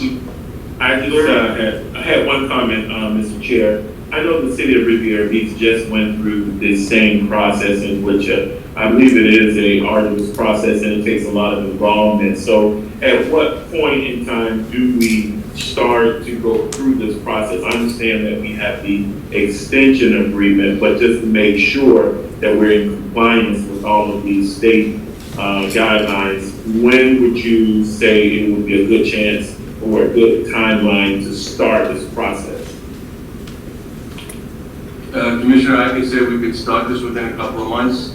It would start out with the board appointing an audit selection committee, which would have to be one member of the board to act as chair and at least 2 outside people. And this committee would then be meeting, familiarize themselves with the guidelines and the requirements, and we would be moving forward. It would be time consuming and arduous, but I would not wait too long until next year. I would start it within the next couple of months. Okay, thank you, Mr. Ron, and thank you. Yeah. Defer it for a couple months? No, we can't do that. Paul? Commissioner Waldman is asking, can this be delayed a couple of months? It can be delayed a couple of months, but that still doesn't resolve the issue with respect to a new auditor coming in during a very difficult time. Our national government has said it's going to be a vaccine here in a couple of weeks. You didn't see that? I am at the board's direction. Blair's anxious. Well, I'd just like to get a couple words in. It's getting more difficult these days, but I don't know why we're still talking, because a 1-year agreement for a lesser amount of money, when we've had an auditing group that's been outstanding for all these years, we'll have plenty of time in the next year to go out and find someone else, but I'd like to make a motion that we go to a 1-year extension with Dolan Holt and Minor, and then, we can go out and look. I talked to a couple of accounting firms in the past month, and when I told them what we were paying, they thought I was like cutting it in half, just trying to lowball it. So I'll make a motion that we accept the 1-year extension. Is there a second? Is there a second? I second for discussion. Okay, motion is made and seconded. Commissioner Ray, Gene, take your lead off. I'm sorry. Mr. Strickland, would you be agreeable with your motion that we continue to use Nolan, Hawk, and Minor, PA for our auditors, but not just with a 1-year extension, to have it open-ended? So we just agree to have one. I guess my question is, who said that we have to get a new auditor right now? So I would not like for your motion to be closed in that we give them 1 year and next year we go looking. I would like for us to continue to use them, because my understanding is going to cost us so much money to even bring a new auditor in. So I think it's crazy. This time of the year we're concerned about finances. But I would like for your motion to be just open-ended, but it's okay the way it is, that we would continue to use Northern Hawk and Minor, PA as our auditors for this year, and not have it where we just have to stop. So you're saying your motion is that we just have to just give them 1 year and that's it? Or next year we consider them if we would like to use them again? Well, my motion basically is to give them the 1-year extension, and it wouldn't preclude them from applying to continue to be our auditor. Okay, well, I'm fine. I agree with Mr. Sickler because of the fact that I think that it's going to cost us a fortune if we're trying to say, well, we don't have any idea what's going to happen next couple months with COVID-19 and also with the hurricane. So I think it's crazy if you go out and try to look. Tom Young, I agree with Commissioner Sickler, 100%. Blair and Jeannie, forever together. Same thoughts. So, a couple things, guys. It is ludicrous for a government entity to have the same auditors for 5, 10, 15, 20 years. We had this discussion last month or the month before. And our CFO agreed, our CFO said, no, we should not do this. However, this is a request of a specific nature. We are in a once-in-a-100-year pandemic. Our CFO has said that they are requesting 1-year extension. That's what the agenda says. At the most, it should be 1 year. At the most, possibly 0. But to have the same auditors is lunacy. I don't believe it's happening here, but as the governing body with fiduciary responsibility, would you ever have the same auditors auditing the books of something that you don't control for 10, 20 years? I hope not. If so, hire me. I would love to run the books for 20 years. It doesn't make sense to do it forever. I understand the goal for 1 year, and because our CFO has made the request, I'm going to support it.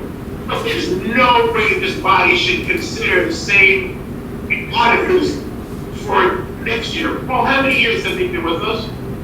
It's 2006. So this makes 15 years.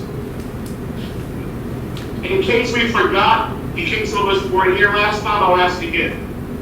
What does accounting standards provide for government auditors? What is the norm, or what is to be recommended?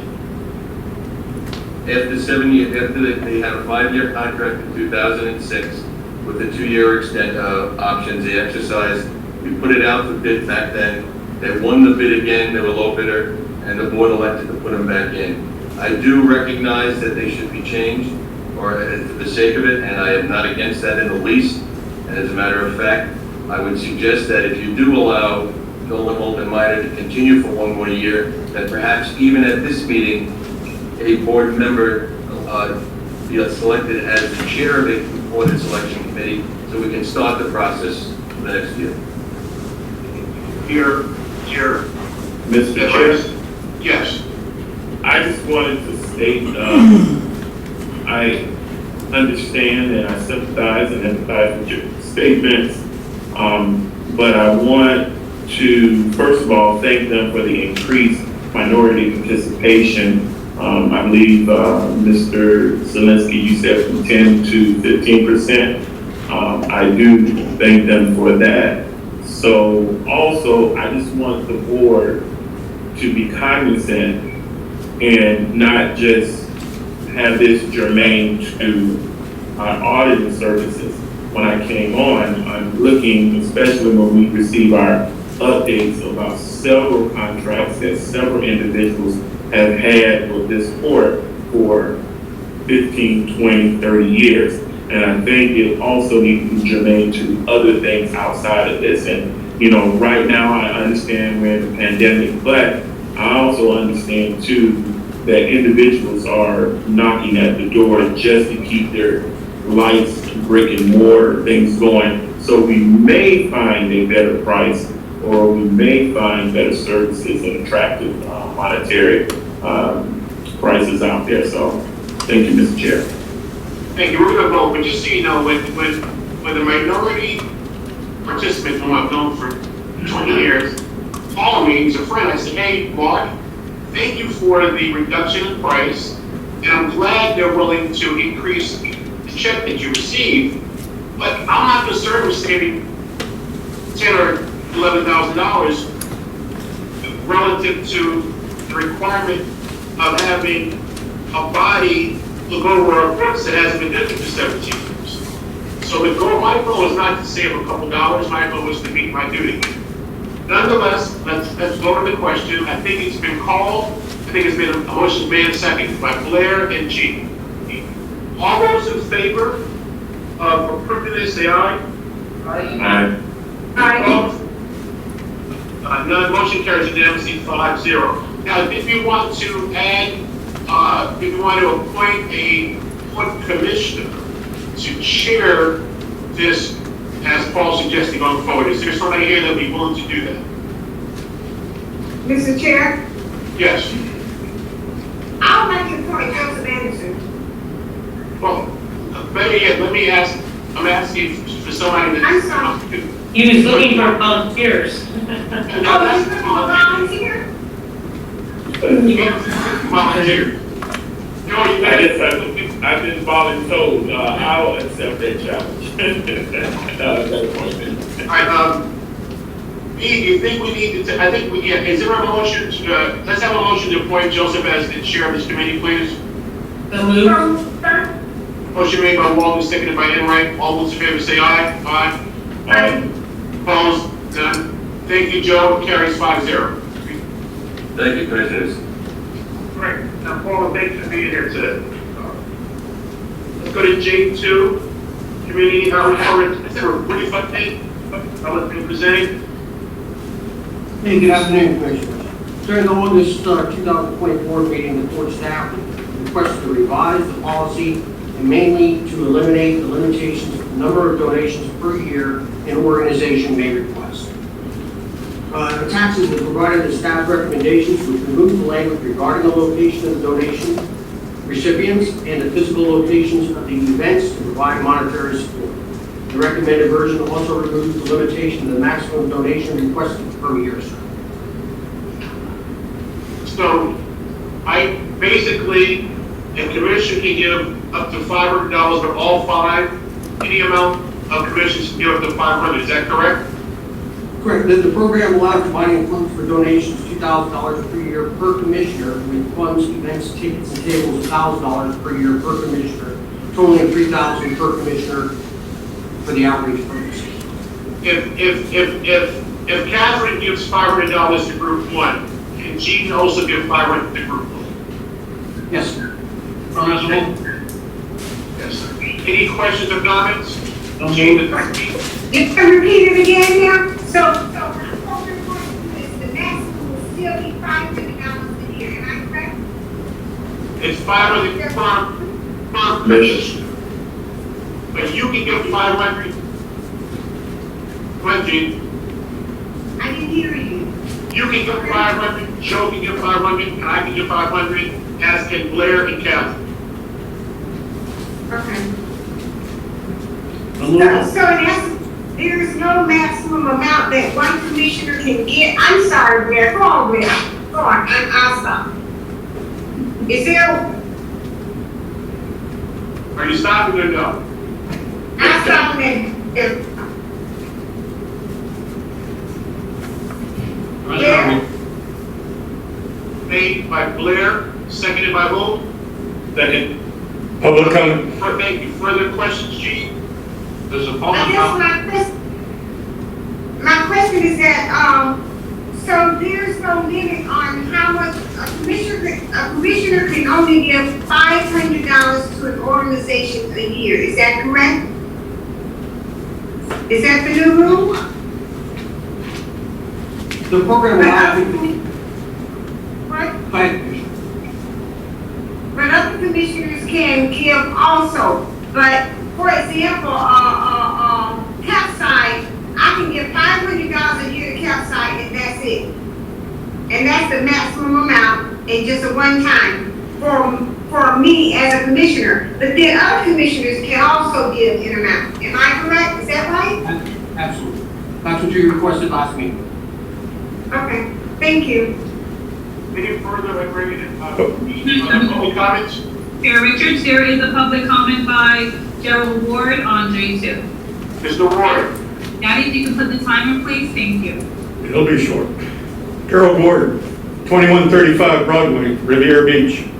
This is a $15,000 budget item that really doesn't warrant this board's discussion over the next year in any amount of time. If you go back and look at the transcripts of this last year, we've spent many thousands of dollars of board time, many high percentage, sometimes 5%, sometimes 30% of a meeting dealing in this same item. If you wish to go forward, add a sentence to the policy that says this is an administrative action, that the board has approved the 15,000 pursuant to the guidelines of it, and it is not subject to further board discussion. Gerald, I'm gonna respond, and normally we don't. Gerald, I think you're mixing us up with the different government, because we put these on consent, and they pass unanimously without discussion. So we agree with you.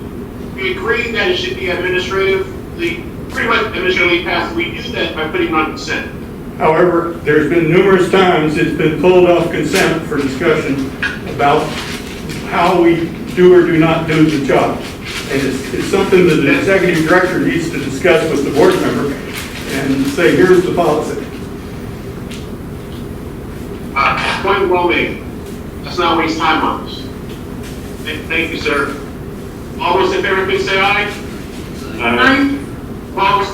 That motion carries unanimously. Charles says, he said, let's not waste time on this. Chair Richards, my apologies, I did not hear the motion.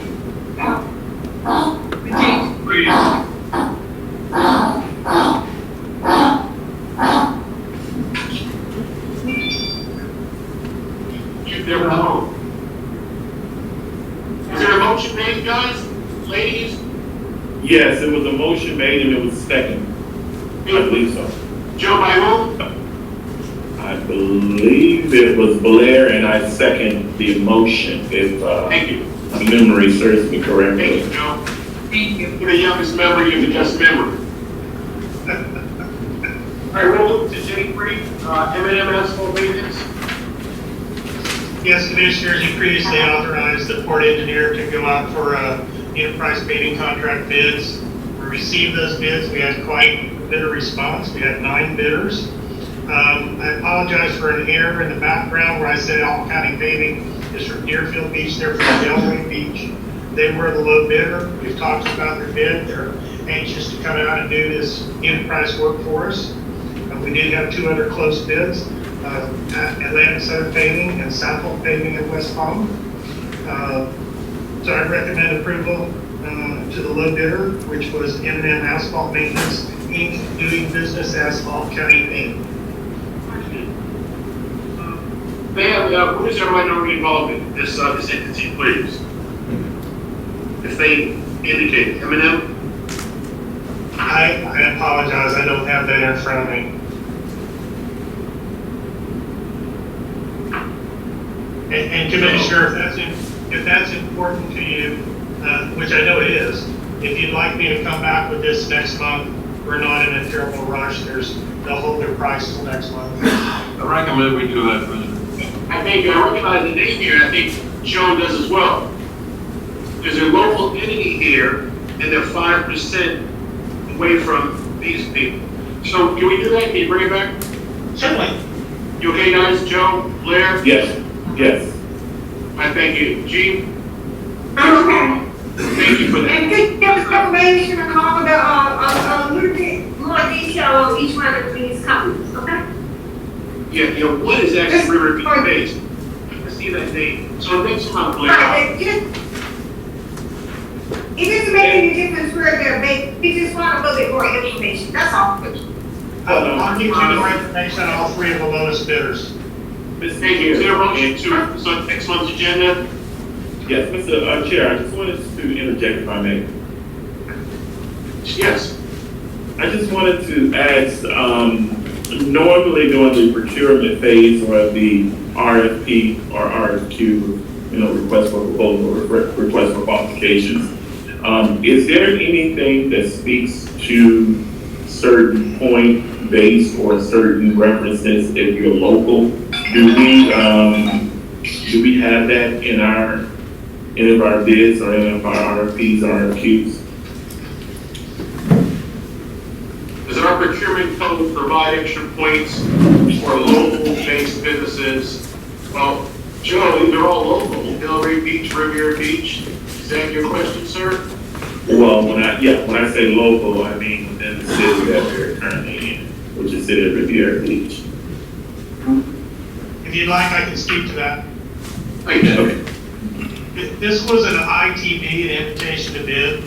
Okay. So that's a low bid procurement process. We could have used a request for proposal.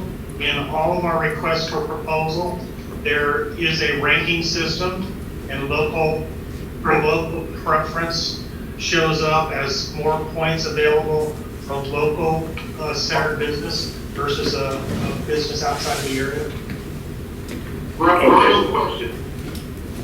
On an ITB, I'm gonna follow with Joe's comments, this question, on an ITB, are we able to choose company 2 that's relatively close to company 1 that's not the lowest bidder, or are we forced to always go with the lowest bidder?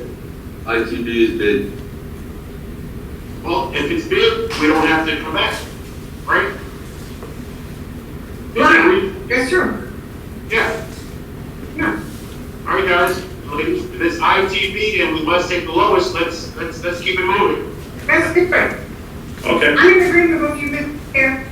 Thank you, Mr. Chair. So move, low bidder, Second. Motion made by Commissioner Stickles, seconded by Commissioner Enright to award to M&M. All those in favor, please say aye. Aye. Aye. Opposed? Thank you, none. Motion carries unanimously. Beatrice?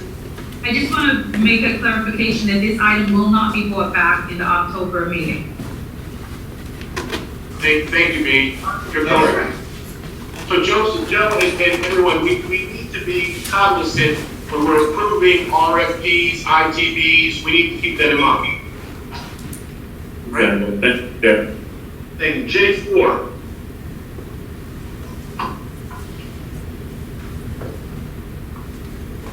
I think, Go ahead, Paul, let me just introduce the commissioners on J4. I believe that both O'Neill and Kevin Sheehan Jr. are on the call, and they will be asked to make their presentation if there is one. But Paul and I wanted to go over the outstanding receivable in relation to the Bahamas Paradise Cruise Line.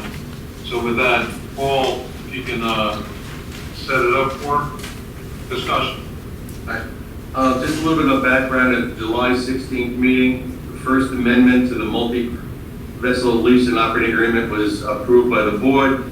It was executed by Bahama Paradise Cruise Line in August. The amendment identified the amount of outstanding receivables owed at that time. It called for a $100,000 dockage payment for the period of March 15, 20 to 23, which is a substantial reduction from the contract permitted tariff rate. That payment was made on time. It also called for non-dockage payments of $50,000 a month, commencing on September 1, and continuing until all outstanding receivables as of that date were paid.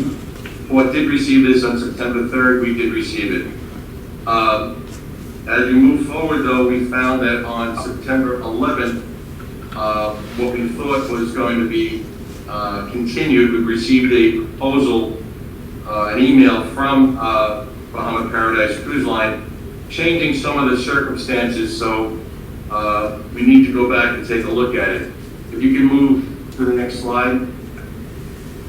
Just to put it into perspective, it is estimated that without any concessions by the port and living to the terms of the agreement, that from the period 12/3/15/20 to 12/18/20, the Bahama Paradise Cruise Line would owe the port close to $2 million. The date of 12/18 was picked because we were talking about November 4th, and the latest correspondence from them talks about no later than 45 days from approval. So this was just an arbitrary date to put something on a piece of paper. The board approved on 8/17/20 an executed agreement that forgave $653,000 for Bahama Paradise Cruise Lines, allowing this $752,000 to be satisfied by a $100,000 payment that was made. If we continue with reducing dockage from the contract rate of $5,800 roughly a day to $750, and an $803,000 amount dropping down to $120,000 roughly. So the port would be forgiving about $1.4 million. There was $150,000 of payments made. Their current correspondence talks about making the next payment, I believe, December 1st, so we would be missing October and November. So by the end of 12/18, roughly there'd be about $391,000 outstanding after a $200,000 payment and a $1.4 million forgiveness by the board. Go to the next slide, Carl. And taking a look at what we left with and what came in their recent request. Sailings, we were told, were going to resume on November 4th. Right now, what's said in their correspondence is they would resume sailings no later than 45 days from the approval by both the cities and the Bahamian government. The original ones talked about the $100,000 from 315 to 723. That's the same. We were supposed to be negotiating sailings beyond that. The negotiations would be at $750 a day, which would be another $703,000 reduction. Payments was to be starting on the 1st of September and continuing. They're now asking that the October-November payment be deferred and payments restart on December 1st. We wanted to negotiate a one-vessel agreement that reflect achievable performance and payment expectations. Operating under the current agreement assures the full performance to full within 2 months.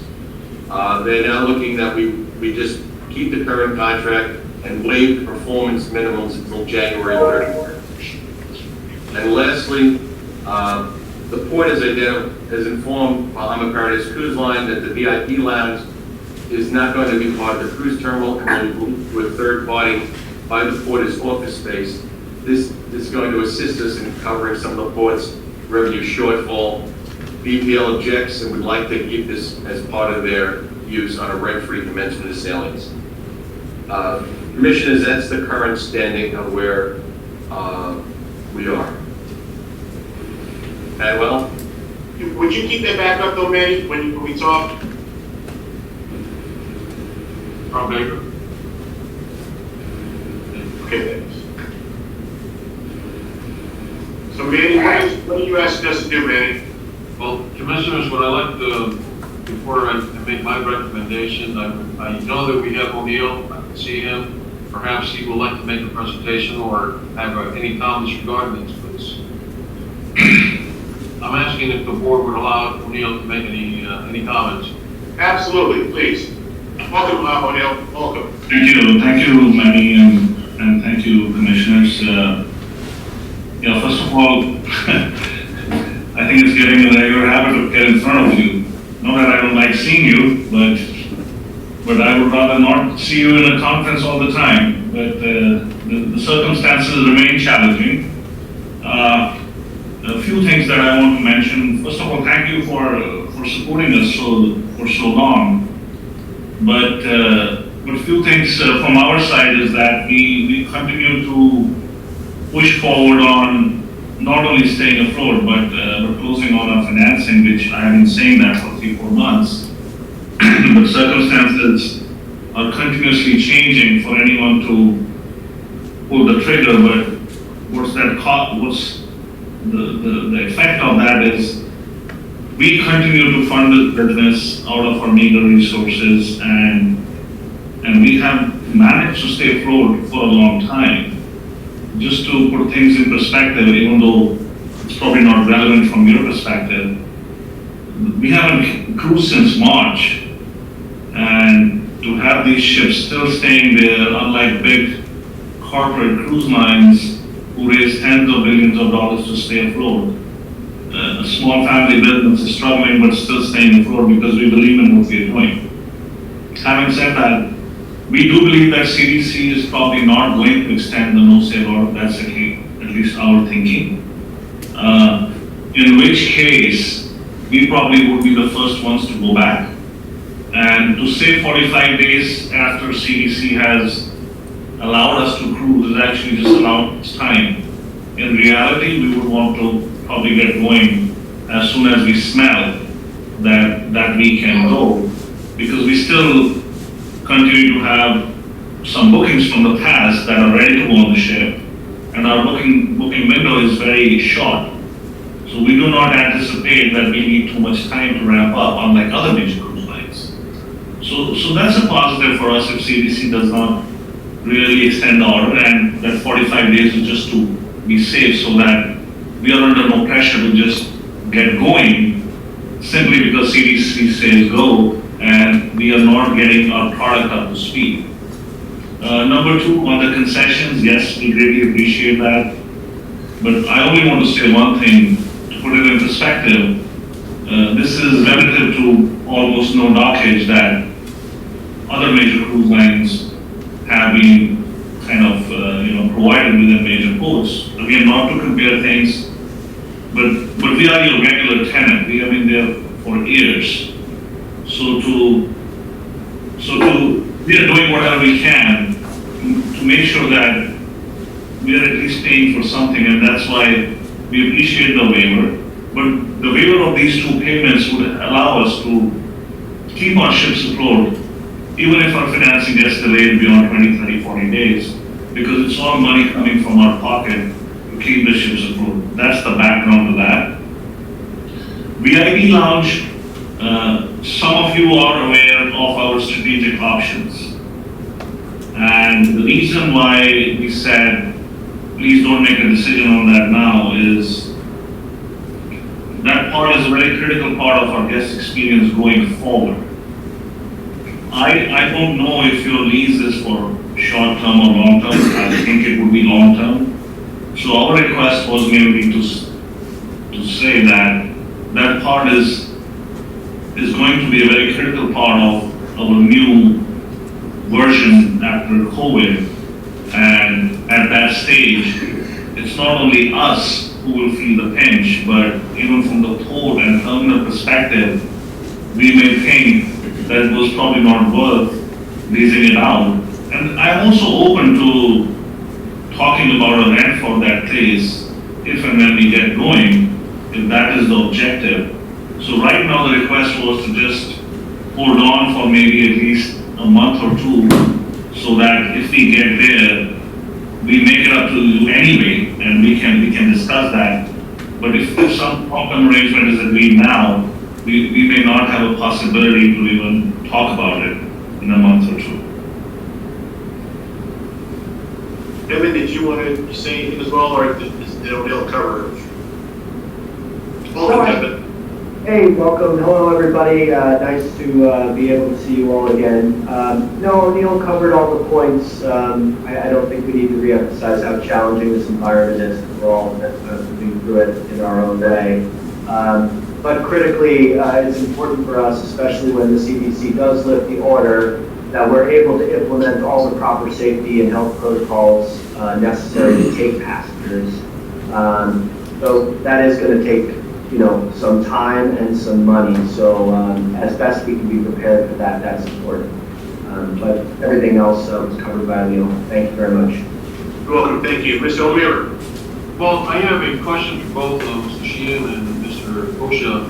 If the CDC does not lift the sailing, then are you financially prepared to hang on, or is it that you will be coming back to us seeking yet another extension? That's a good question, and I think we are prepared.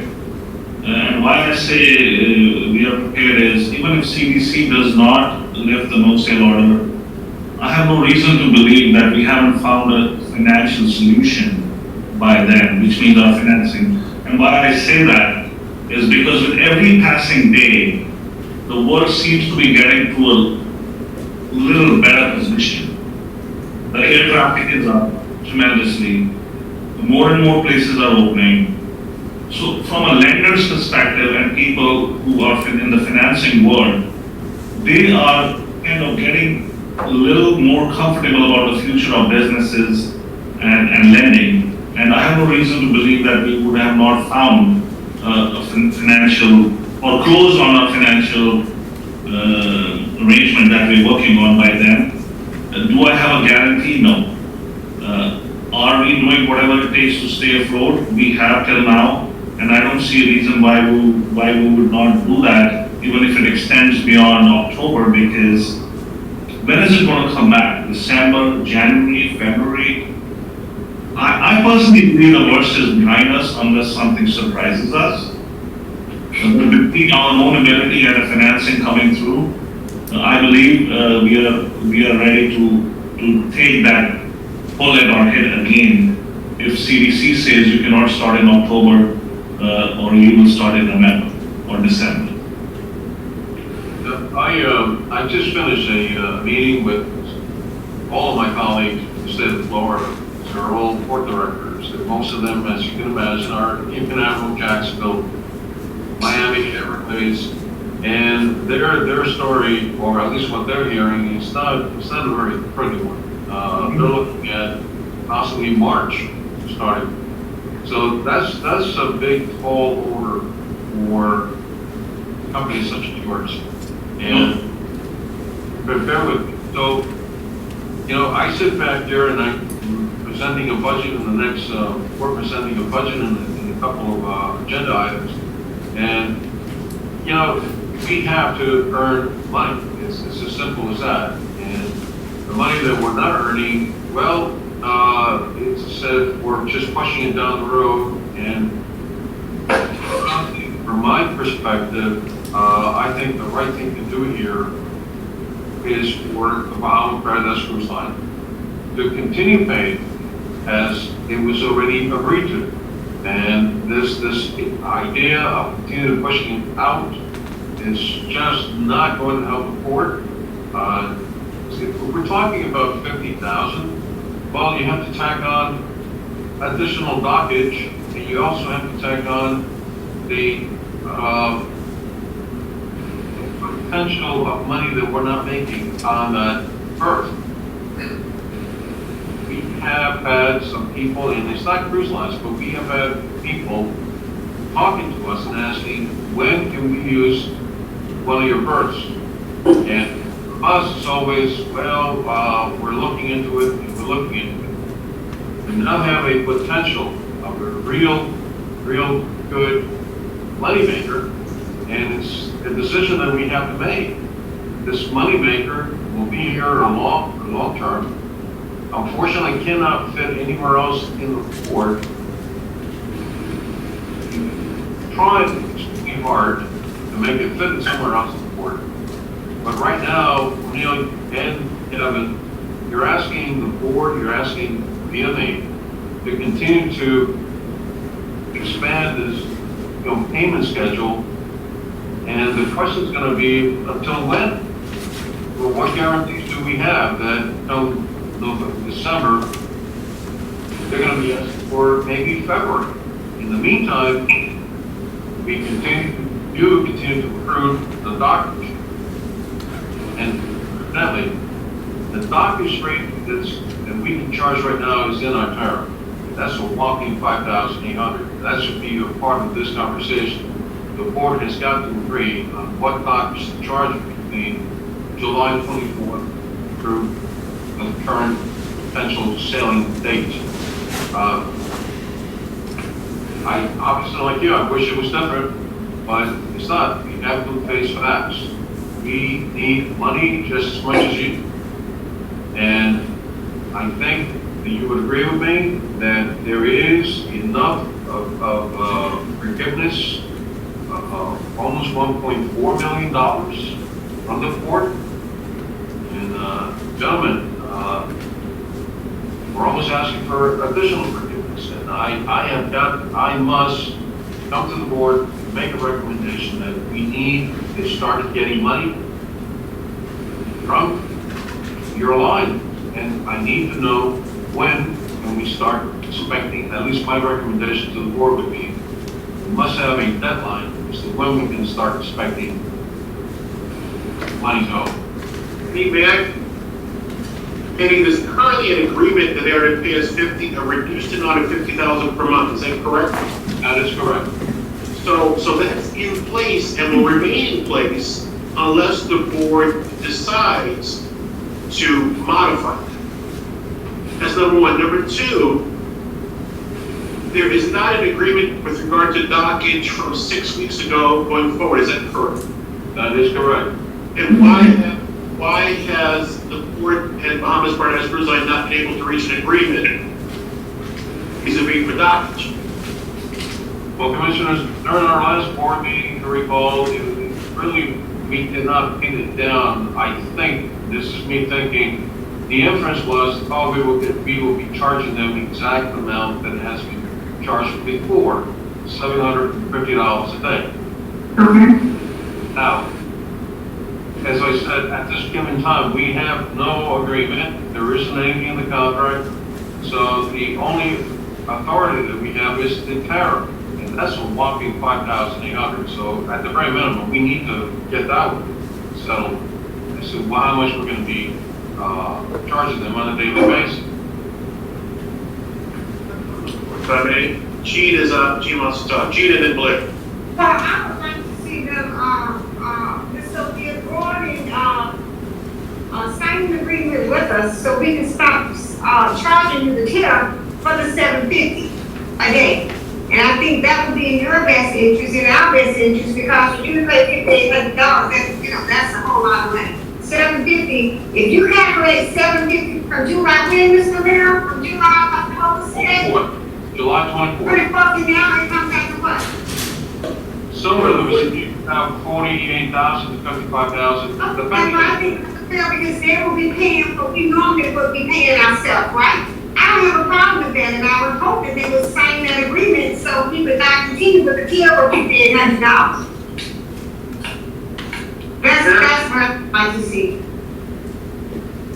That is something I think we have agreed to, because I believe the number that Mr. Zielinski had given us was probably around 69,000 till November 4th. And we had said yes to that. So we need to sign the paperwork. We haven't signed the paperwork, right, Mr. Mayor? No, we have not sent the new paperwork. So you're saying, Mr. O'Neill, you're in agreement to sign? Commissioner Enright. I'm gonna. Someone called to answer your question, Gene. Paul? Again, with respect to the $750 a day commencing on July 23rd to the day they're sailing, I think the $750 a day, if that's what the board wants, is fine. That covers, or closely covers our costs. The question is, do we add that to the end, or is that paid as it's incurred in addition to the $50,000? We could just keep adding money on the end, or they could pay the dockage as it's incurred and pay off the outstanding balance of the $300,000. I thought at the $50,000 a month. I think we should do it as it occurred, because this is just ground payment. Because if we keep adding at the end, it's going to be so much money, it might be impossible for them to pay.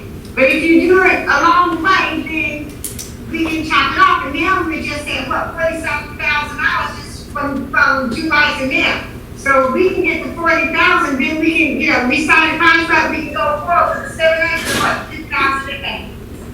That would be easier than $5,800. That's just my opinion. Commissioner Richards, we can't hear you. I don't know if you've done something with the volume. Nicklin, please. Commissioner Nicklin. Thank you, Wayne. I'm a little confused now, but Paul, what is your recommendation monetarily? First, I definitely want the VIP lounge to be available for our other tenants, so that is definitely a no-go now for them to keep on using that for free.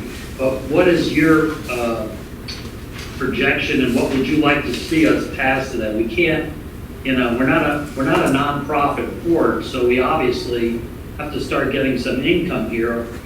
Most of the other ports that I've checked with in the state of Florida, either the ships have left or they're still getting charged.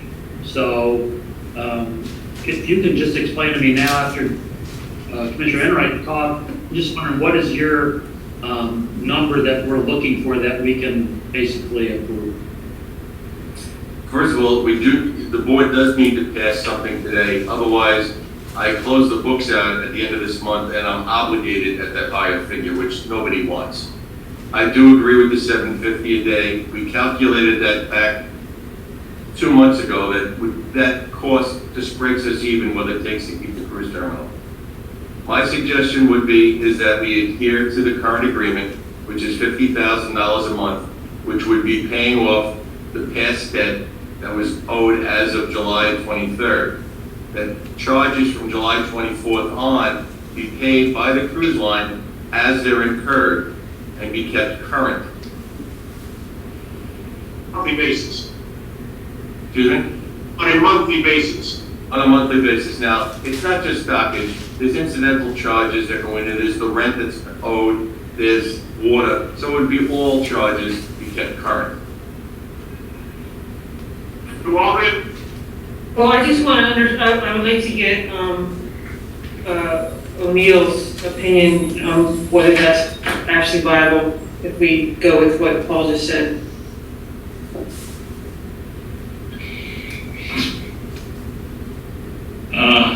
Well, to be honest, we were seeking if you could get some break right now to start paying you from December. And what I'm hearing is pay that and pay more that you're incurring. I would only request one thing, if that's the stand the commissioners have taken and the management is suggesting, that I don't think it's going to be too much baggage for us in the end, because once the business starts and everything else, these are not very large amounts. So to add this current blockage at the end is probably the minimum amount, is probably that would work for us. And based on our cash flows, even though we said December, but I think if we even get a month or so and start from we're in September, sorry, I'm blanking out of it. Start from November instead of December, that would help us. I mean, I think that's something we can live with and commit to, and I know we will deliver. Yeah, I mean, my opinion is, as I said before, the federal government shut down an industry, so it's not like they can't make money. And it's uncharted territory because we haven't been in a situation before, and I feel like if there's a way we can compromise so that both sides can succeed in the end, that's my preference. Because how much money does a cruise ship bring in from the port every year? And there's a lot of jobs and there's a lot of economic impact. So, Commissioner Anderson.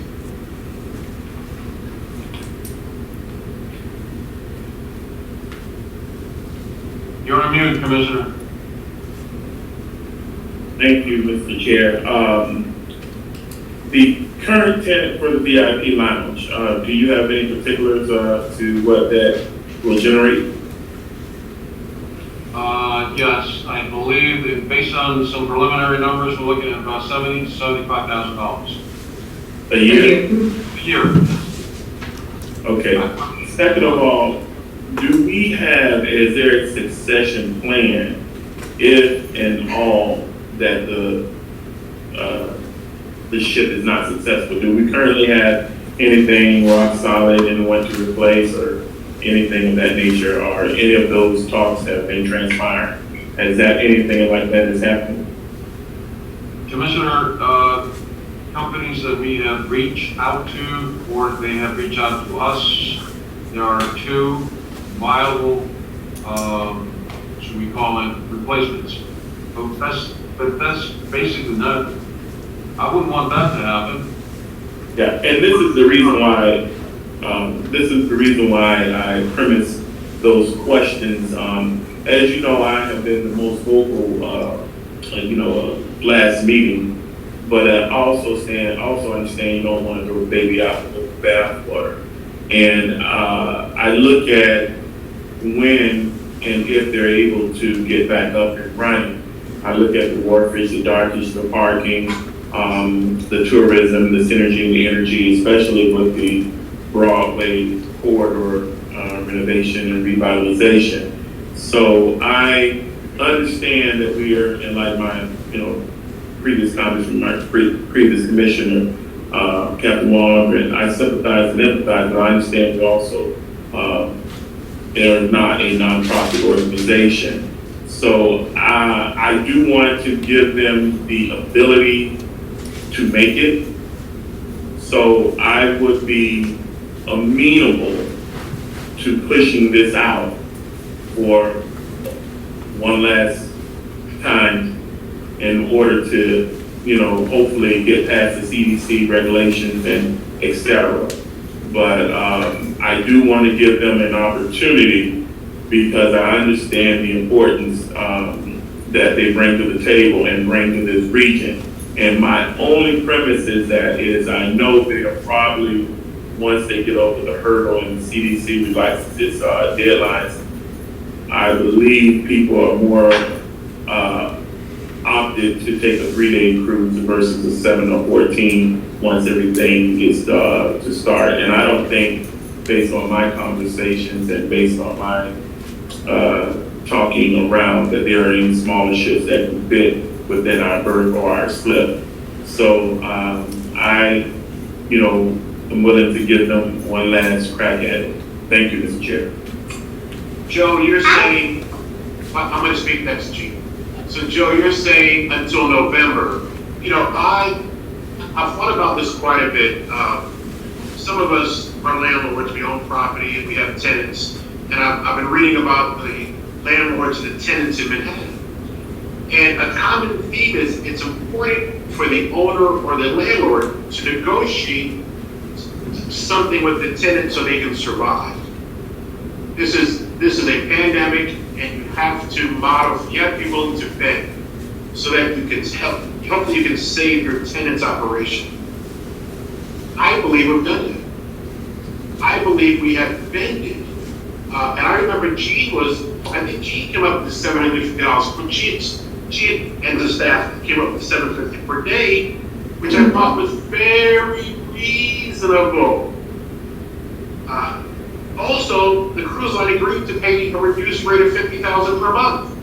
They already agreed to that. I don't think we should change the modified agreement. The modified agreement is $50,000 per month.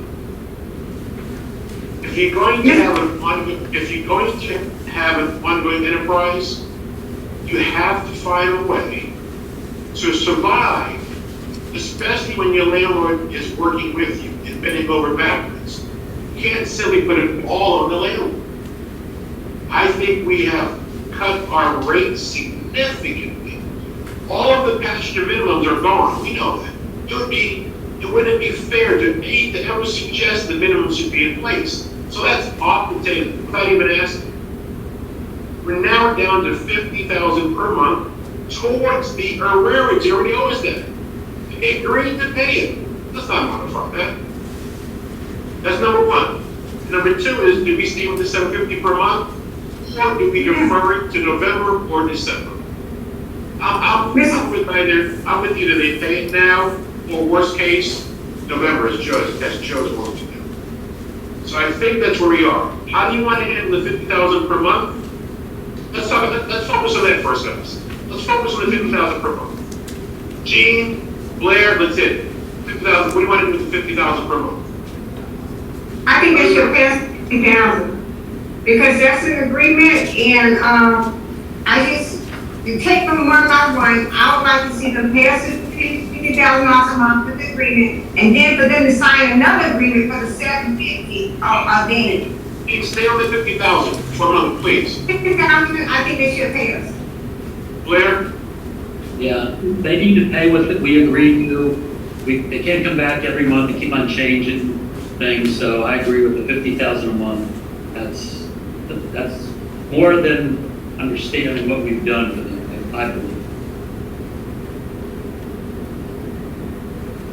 Mr. Chair? Catherine? Mr. Chair? Yeah, I can hear you. I thought Mr. Anderson will say something. I'm just going on the top. Catherine, what's your position on the 50? I think I just made my position clear. I think we should give him some leniency. I'm sorry. What? I didn't hear you. Joseph? Joey Pacific. Hasn't the payment already been made for September, from my understanding? Yes, it works through October and then November, yes. The Okay. question is, do we modify that agreement? In light of the situation, I am favorable to modifying it to not just get rid of it altogether, but I am in favor of modifying it to push it back until November. I guess, Mr. President, would you pay 2 months in November or 1 month? O'Neill, I know the answer, but If you give us time, I think we would be okay to pay 2 months in November. So be it. okay, I will, based upon that, I'll be the third vote, say we'll defer to November, but 2 payments are due in November.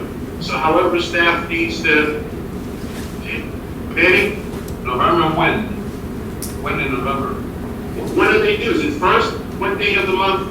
First. First of the month. First. Okay. The October and November, we're going to defer to the November date.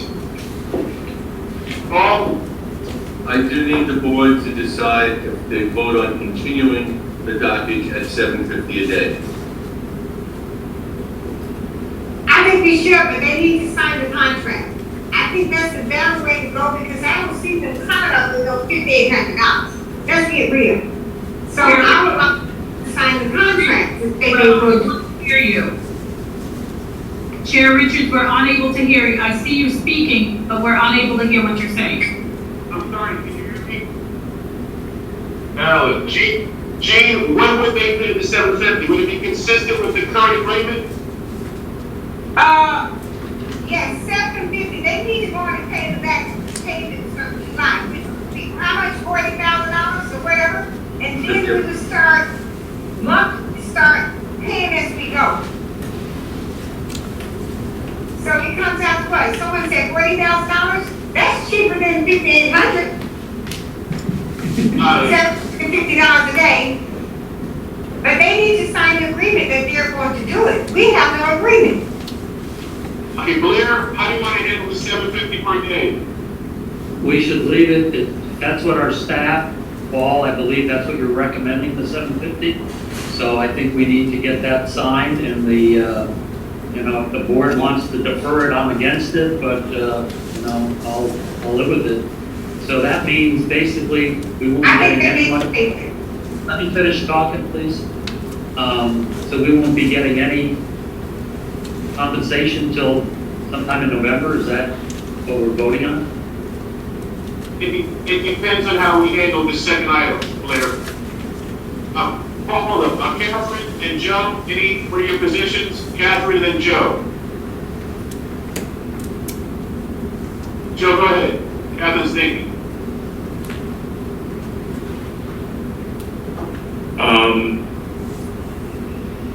Definitely we need to get the agreement signed. I'm definitely 100% wholeheartedly with Blair, Commissioner Sigmund.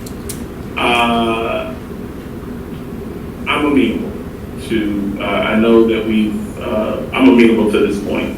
So at the pleasure of my other commissioners, being that we may concede with pushing, I'm amenable to the board on this one.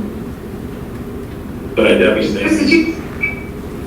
Gene, Joe, are you saying 750 should be, when should it be paid? As it accrues, or should it be deferred sometime later in the future? I would like for it to accrue, but I can live with the decision of the board if they needed to have them make payment as it accrues. I agree with Jeff, Commissioner Anderson. I think that's What fine. I'm hearing is the board is willing to reduce the dockage to $750 per day, continuing from July 24th, ongoing until what date? Until the day they sail. Until the day they sail, and they shall pay on a monthly basis as it's accrued. Is there a motion to that effect? Mr. Chair, before you continue, please. Gene? Okay, so what you're saying is that if we're just not gonna receive any money at all, and then just wait until November when they sell, they might not sell till next year, let's get real. Suppose the CDC said, no, they're not leaving till January. I think that what we need to do, let's get real, is that we need to, if he signs the contract, we need to collect all the money up to date, then pay as he go. Because remember, we're letting it go with the $50,000. And I think that is fair, but that's me saying, I think that's the fair way to go, is that we collect the funds for the $750 per day up to today, which is $47,000, then he pay as he goes. But that's me. Or else if he doesn't sign it, that's if he signs the contract. That's my stance. Chair, that's the motion that I'm asking for. Is there a motion? I will make that motion. What's the motion? Can you repeat it? The motion is that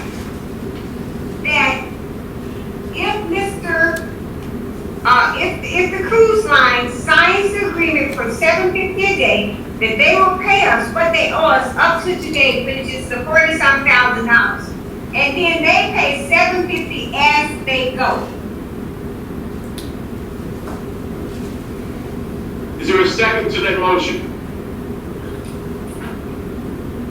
Blair? I'll second that for discussion. Okay. Once again, you and Gina are on the same page, Blair. I want you to know that. We're always on the same page. Yes. And on my screen, you guys are right above each other, just together. Well, can we make the motion based on the contingency that the CDC allows them to sail at some point, and if it doesn't, then we revisit this? Because according to Commissioner Enright, her concern is that the CDC just keeps pushing it out. And if they do, then we'll never get any money, if that be the case. So I think that they should pay us for what they owe us now, the $750, if they sign the agreement, and then we continue to charge them, and they pay us what month? Is it monthly or daily, Mr. Paul? It's But they pay us monthly or daily. How do we normally do it? when they were sailing, there was weekly billings. They're not Okay, sailing. but we continue to get them weekly billings in their case. Let's do it that way. But we need to collect the $40,000 right now. What they owe us and then go forward. I've got 2 months that I gotta collect for, and then move forward. Is that what you're asking me to do? Yes, Okay. at the $750, if they sign the agreement. Because the CDC might say, hey, we're leaving November, then it's not their fault. They might say, we're not going to January or March. It's still not their fault. So then the $750, so we'll be continuing to add up. And the fee will be so enormous, so it's going to be difficult for anybody to pay it then. I think we need to, let's get real. Commissioner Gray, stop. Please. I'm done. I need control of these mics for the next meeting, please. I'm Sarah. done. Wow, I need control. So please, somebody, next meeting, I want people to shut mics off. Okay. Has a motion been made? What was the motion, Blair? Motion was, Gene's motion was that we're gonna get the $750 a day paid up. And I think that's what Paul, is that what the minimum that the staff, and they can correct me if I'm wrong, was asking for. Is that correct, Paul? That's correct. Yes. I would like to ask that you not make it $750 a day until sailing. That's a contract and go into infinity. That we have a date certain that we have to, that it ends and we have to revisit it. I say through 1031. Is that reasonable? Yes. So we're amending the motion? Yeah, through 1031 or the date they sail, whichever is earliest. Do we amend that motion? It's still in discussion, right? Or not? Amongst the commission only, yes. So we don't want to hear from the Bahamas cruise line? We already have. So the motion that I made was that they pay us what they owe us. They sign the contract and they pay us what they owe us from the July, which is the $40-something thousand. And and then we go forward at that point with the $7.50 a day, that they pay us what, the weekly, whatever they owe us, $7.50 a day, as long as they're here. But put it in May, let's say through 10/31, G, so it's not in perpetuity. Okay. And Mr. Chair, I just have a little bit of unreadness. The second, agree to that amendment. Yes, Clear? yep. Any further on reading this? Joseph? Yes, I definitely, want to just piggyback off of Commissioner Waldron.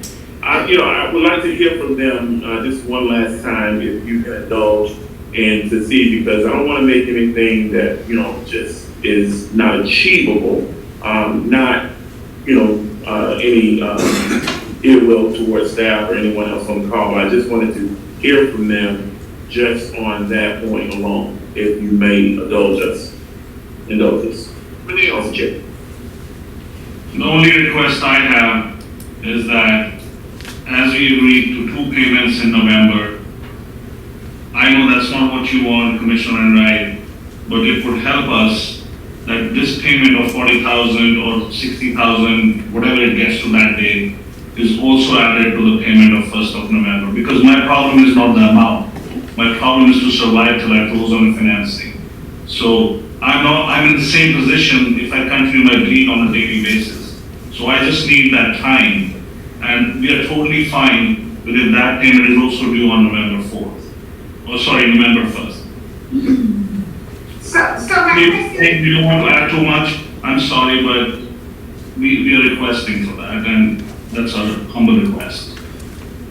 So my question to you is, so you're saying November 4th, you will pay the, from the July up until now, plus from now to November 4th? So that would be about $80,000 then?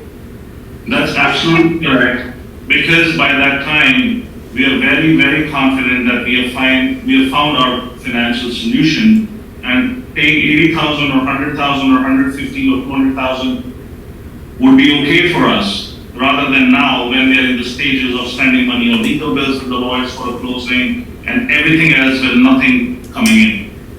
So what you're saying is that on November 1st, you will pay the $750 from July up until November 1st, which is roughly what is it, $80,000? And then you will come back and give us $100,000, which is $50,000. No, you would have to pay us, what are we? $160,000. $100,000, so you'll pay for. Gee, the staff will do the math. You tell us what you want, and staff will do the math. Please, tell us what you want. Blair, what's your take? Well, I'd like to stick with what we have now, because we have no guarantees on November 1st, we're gonna get the $150,000. So, I think we need to get paid. And there are options for everyone to go out and get some money, and I'm not really interested in putting it off again and waiting till November, because we have no guarantees on November 1st we're gonna get the, whatever it is, 150.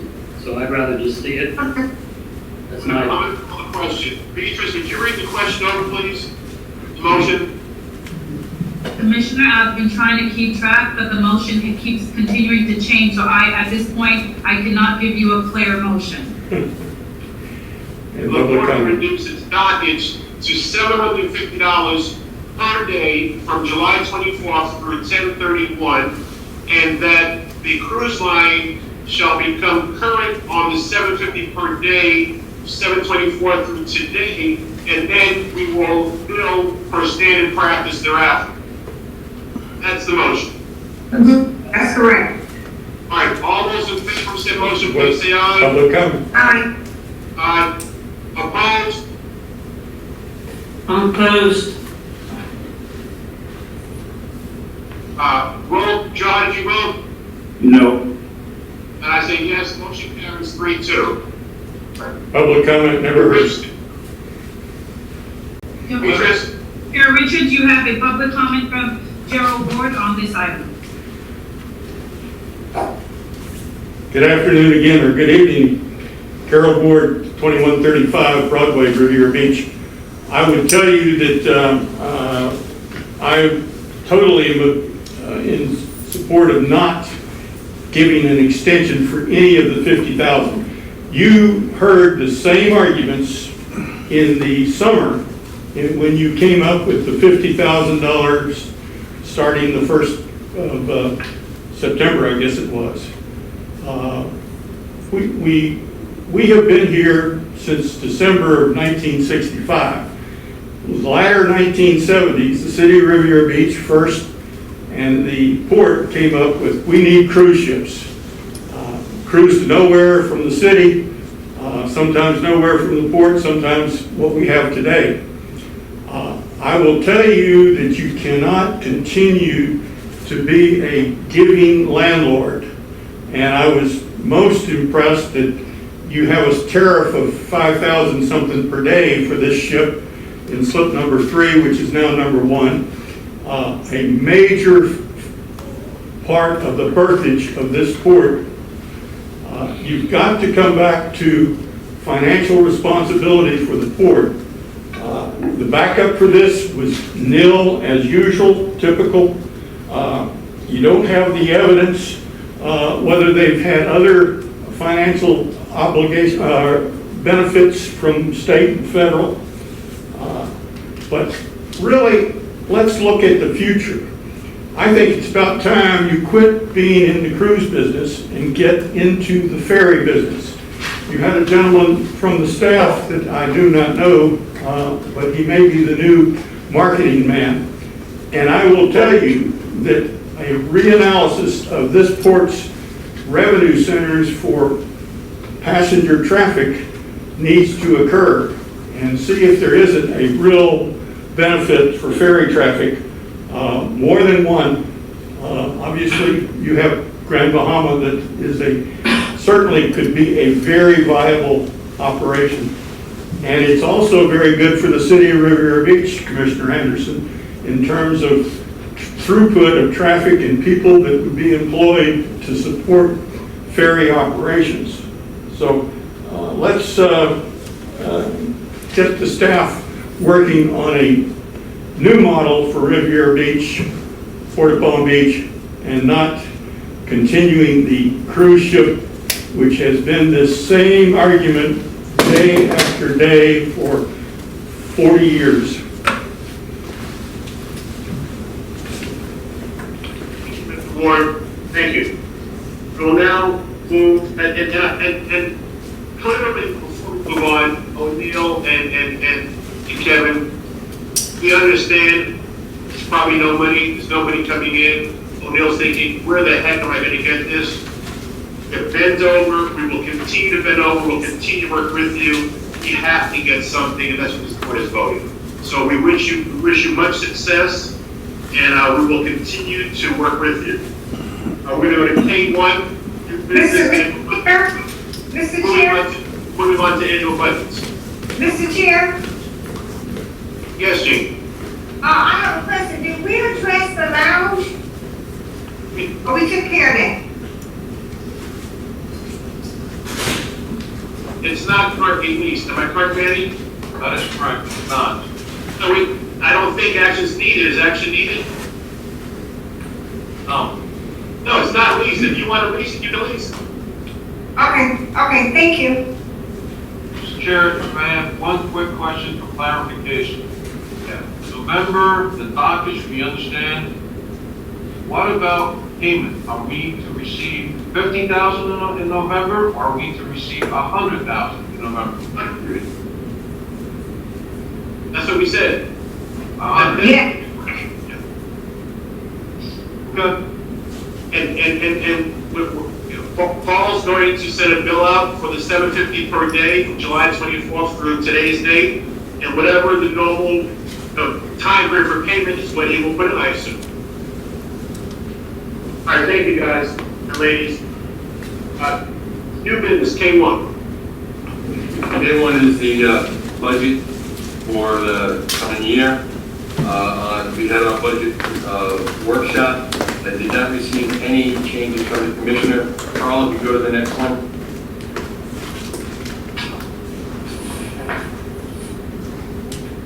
Just to review the assumptions very quickly, it includes one multi-pay cruise vessel operating the entire year. Port tonnage will go up by 5% as businesses rebound. Berth 1 will renew its agreement. Berth litigation continues, and there's some new minimum business opportunities included. That's the revenue assumptions. The next one, please. Expenses, salary, FICA, and FRS increase at 1.5% and 1.5%. No headcount increase. That's one going in effective October 1st, another one going in effect March 1st. It'll be a minimum of $1,000 per employee. Pleased to announce that health costs have no increase. General insurance increases were basically very minor due to the only increasing because of the value of our property. Legal expenses, we increased by 175, again, bird 17, and renewal replacement got back in track. We increased it by 300,000 to 500,000 for the year. Next one's Carl. Overall, this year we're estimating about $278,000. Next year we're looking at about $590,000. There was only one minor change to the budget that I presented to commissioners. Overall, the insurances, both general and health, showed an actual decline of about $35,000.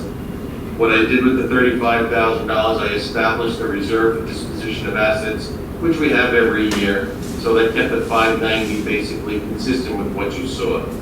So at this point, I'm asking you to adopt the 2021 operating budget, the 2021 renewal replacement budget. There were no changes. The 2021 capital improvement budget, again, there were no changes from a workshop. Business development expenses will be at 5.02%, slightly over the 5% we were required by covenants. And I ask you to adopt the resolution for the 2021 budgets. Commissioner Sigler. Yes, Paul, could you just tell us if the cruise line never goes back out again, how will that budget be affected? What will the number look like? Carl, if you could put that slide back on. Half of it. Okay. The $590,000 profit would become a $1 million loss. Okay.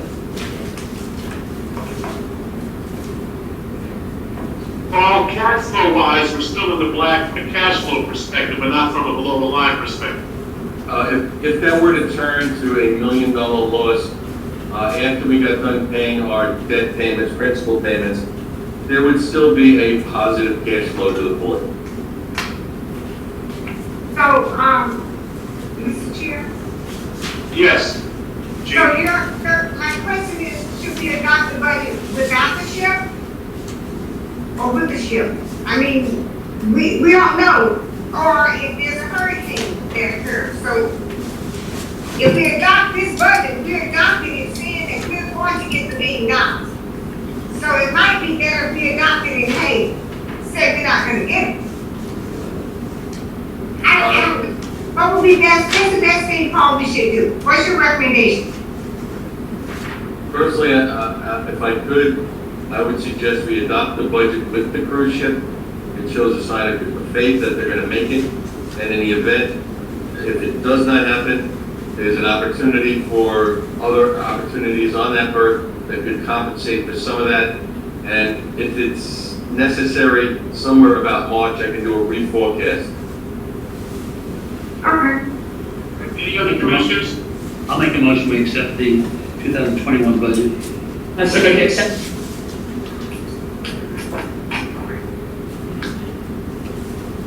Commissioner Richards, we can't hear you. Please keep your motion for everything, please, under K1.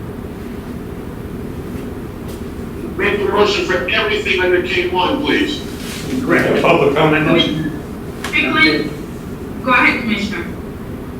I was just going to say, I make the motion on K1 that we approve the 2021 budget as projected to us. A second. The motion is to approve everything under K1, all the budgets. Any readiness or questions? Public comment. Say aye. Aye. Aye. Any public comment card, Peters? If we have a public comment card from Mr. Gerald Ward on this item. We haven't voted yet, Mr. Ward. Well, this is Gerald Ward, 2135 Broadway, Riviera Beach. I would tell you this is backwards in terms of process and procedure. Obviously, you have practiced your same budget process, of which it took a lot of effort to get some of the numbers out of the workshop, more than would be normal. You have made no changes to the budget. There is very little detail. If you take even the backup, for instance, for H11, talks about the other ports and the personnel changes. You're keeping the same personnel. You're giving a 3% raise over the fiscal year to every employee. And we'll talk in the next item about the ED. But it is not good practice to go through without having detail of what budget items, because this is the most important meeting of the year and the most important agenda item that you do all year long is to give orders for the staff to follow for the next calendar year or fiscal year. And I think it's important for you to go into much greater detail. The renewal and replacement budget is certainly missing detail. That's why you had $700,000 to cover your budget this year, because you had it in landscaping. We're down to $90,000 for next year landscaping. But you need to be in the process of providing detail to staff on each of these items, because this is your real job. Most importantly, though, is the capital projects. Look at the 4 pages. You have said that you're funding most of that from outside sources. Everyone says Florida Department of Transportation. We have to get off of this business of using DOT as the sole funding sources. Every other port is looking for other. The 21st of May, I gave you an FSTED suggestion that there's $1.5 billion from EDA of CARES funds. The staff then took it and said, well, they didn't find anything from ports and direct in CARES, but in reality, it was being funneled through another agency. The City Hall of Riviera Beach was funded in full by EDA. So they do have lots of money, and that money is still in part available. It's time for you to do more detail. We've got 2 seconds. Goodbye. Thank you. All those in favor of K1, please say aye. Aye. Opposed? Hearing no opposition, and Blair said yes. Motion carries 5-0. Paul, great job, and Paul, thank you for all the detail that you gave us at the budget review. So thank you for that. You're welcome. K2, contract renewal for EV Manuel Amera. Who's going to handle that? I am. Okay. Well, Commissioners, during the last board meeting, I was requested to make a comparison to a similarly situated port. So in your backup, you'll see our comparison between the Port of Palm Beach and the Port of Manatee, Hangman County. Difference, what can be boiled down to is that executive director makes approximately $25,000 more than I do. Now, if you look into the details, you'll notice that relatively small when it comes to TEU compared to us. They have no cruise activity. Their total tonnage, because they do deal a lot in building material and break bulk, is somewhere in the vicinity of about 10 million tons versus our 2.3 million tons. Notice also in your backup that you do have the capital projects that completed from in the year 2019. They were at $10 million versus our $36 million. They have 14 tenants versus our 19. Vessel calls, 422 versus our 1,556. And to see the executive director's years in position. He's been there 9 years, I've been here now 12. Hence, all that I'm asking in this particular case is, well, the question I have is I believe it was Commissioner Sickland that wanted this comparison. Comparison is there. My request is to add another year to my contract.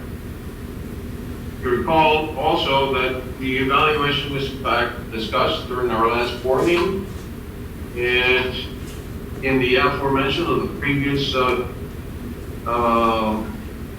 agenda item, I was included in that salary. Commander, I think the only thing before us is hopefully a motion to add a year to your contract. Am I correct? At this point, that's the only thing. Is there a motion to add a year? Make a motion, we add 1 year to a contract. I second it. Motion continuing, seconded, and third and fourth by me, and fifth by Anderson, yes? Joe? Any questions or unready comments? Public comment. All in favor, say aye. Aye. Opposed? That motion carries unanimously. Thank you. Manny, great job. Keep it up. Thank you. I believe there's a public comment. Yes, sir. Gerald Ward, 2135 Broadway, Riviera Beach. If you look at the agenda item, it says fiscal impact details. That's really the detail is one line, additional 1.5% increase.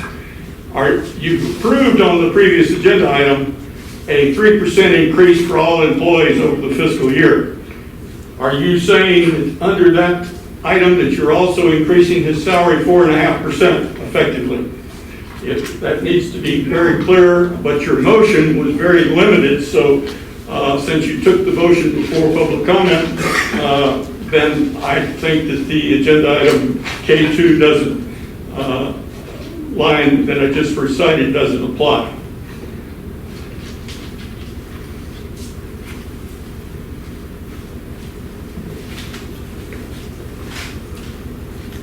Glenn Richards, Commissioner Richards. Yeah. Yeah, for some reason you're fine. There you go. Thank you, Mr. Warren. All right? Mr.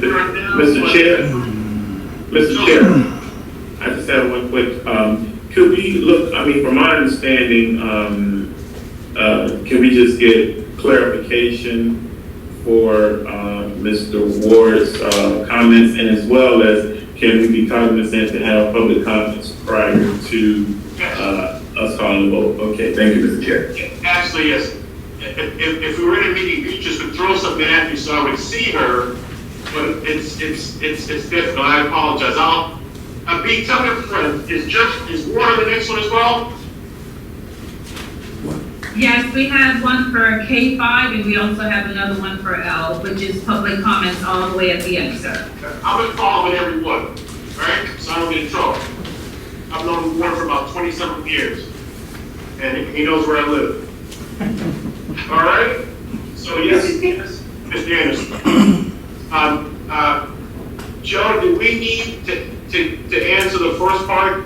Yes, I'll do a better job on public comment, but what about, do you want an answer? No, yeah, I just wanted a response to Mr. Ward's question about the executive salary. Is it the 4%, because he interpreted it as, from my understanding, I can't speak on that the overall raise, I don't think he was really privy to the overall raise of the employees does not include the executive director or not.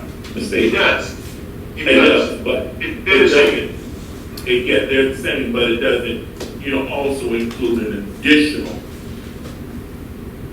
They're the same. No, you're correct. Yeah. Correct. It doesn't include any additional, so. No.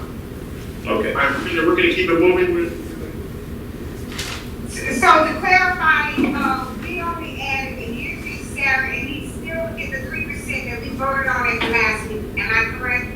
He gets 1.5 now, and then in March will be 1.5 unless we make a change. Okay, that's fine. Okay. Thank you. 1 year. Yes. Right, thank you. K3, please. I'm going to try to go through this relatively quick, the next two. With respect to K3, that's where we purchase our general insurance. We purchase it through USI Insurance Services, which was appointed the broker of record for fiscal years 2020 and 2021 by the board. Last year, USI negotiated a 2-year period. There will be no increase in premiums. That held true. We're requesting we stay with all of our current insurance companies. The only difference is it went up slightly, $6,600, due to increase in the appraised value of our assets, and $7,100 in some of the supplemental insurance. But overall, on a grand scheme, it kept it consistent. So what I'm asking the board to do is to respectfully request to approve the proposal submitted by USI, as recommended by Port Management, to authorize U.S. Services to purchase the policies on behalf of the port as they were last year from the same companies. The Board of Commissioners respectfully requested to authorize the Executive Director to execute these policies on behalf of the Board of Commissioners, and the Board of Commissioners requested to either appoint USI Insurance Services as broker record for fiscal year 2022, or to instruct staff to issue an RFP for general insurance services.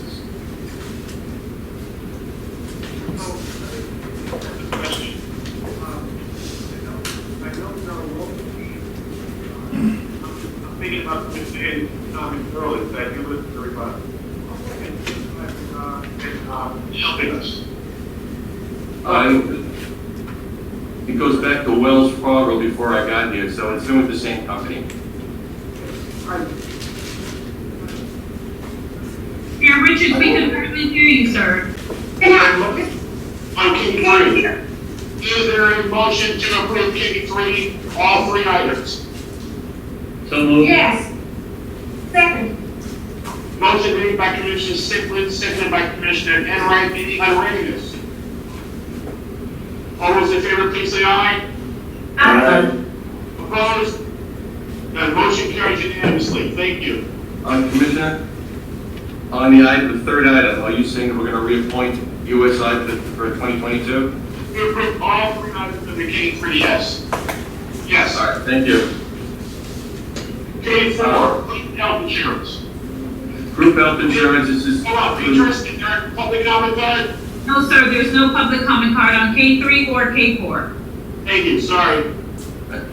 K4 is the same thing as K3. We're recommending we stay with our previous healthcare providers, as well as vision, etc. There'll be no increase at all to the port, which is absolutely amazing in today's environment. So suggested action is, again, I'm asking the board to approve the policies suggested by Gearing Insurance, and to have them place these policies, to request the Executive Director to sign a contract with United Healthcare, Guardian to Disability, Short-Term Life, and Insurance, and Dental, and Humana Specialty Benefits for Vision. And I'm asking the board's direction on whether to appoint Gearing Insurance for the broker record for 2022, or to issue an RFP for services. I'll move on all 3. Second. That's fine. Motion has been made and seconded to approve K4, all 3 items. Any unreadiness? All those in favor, please say aye. Aye. Opposed? Hearing none, motion carries unanimously. Thank you, Paul. K4, K5. Commissioners, K5 is a basic request for us to issue an RFQ under the CCNA and provide for initial ranking of design consultants for our rail improvements.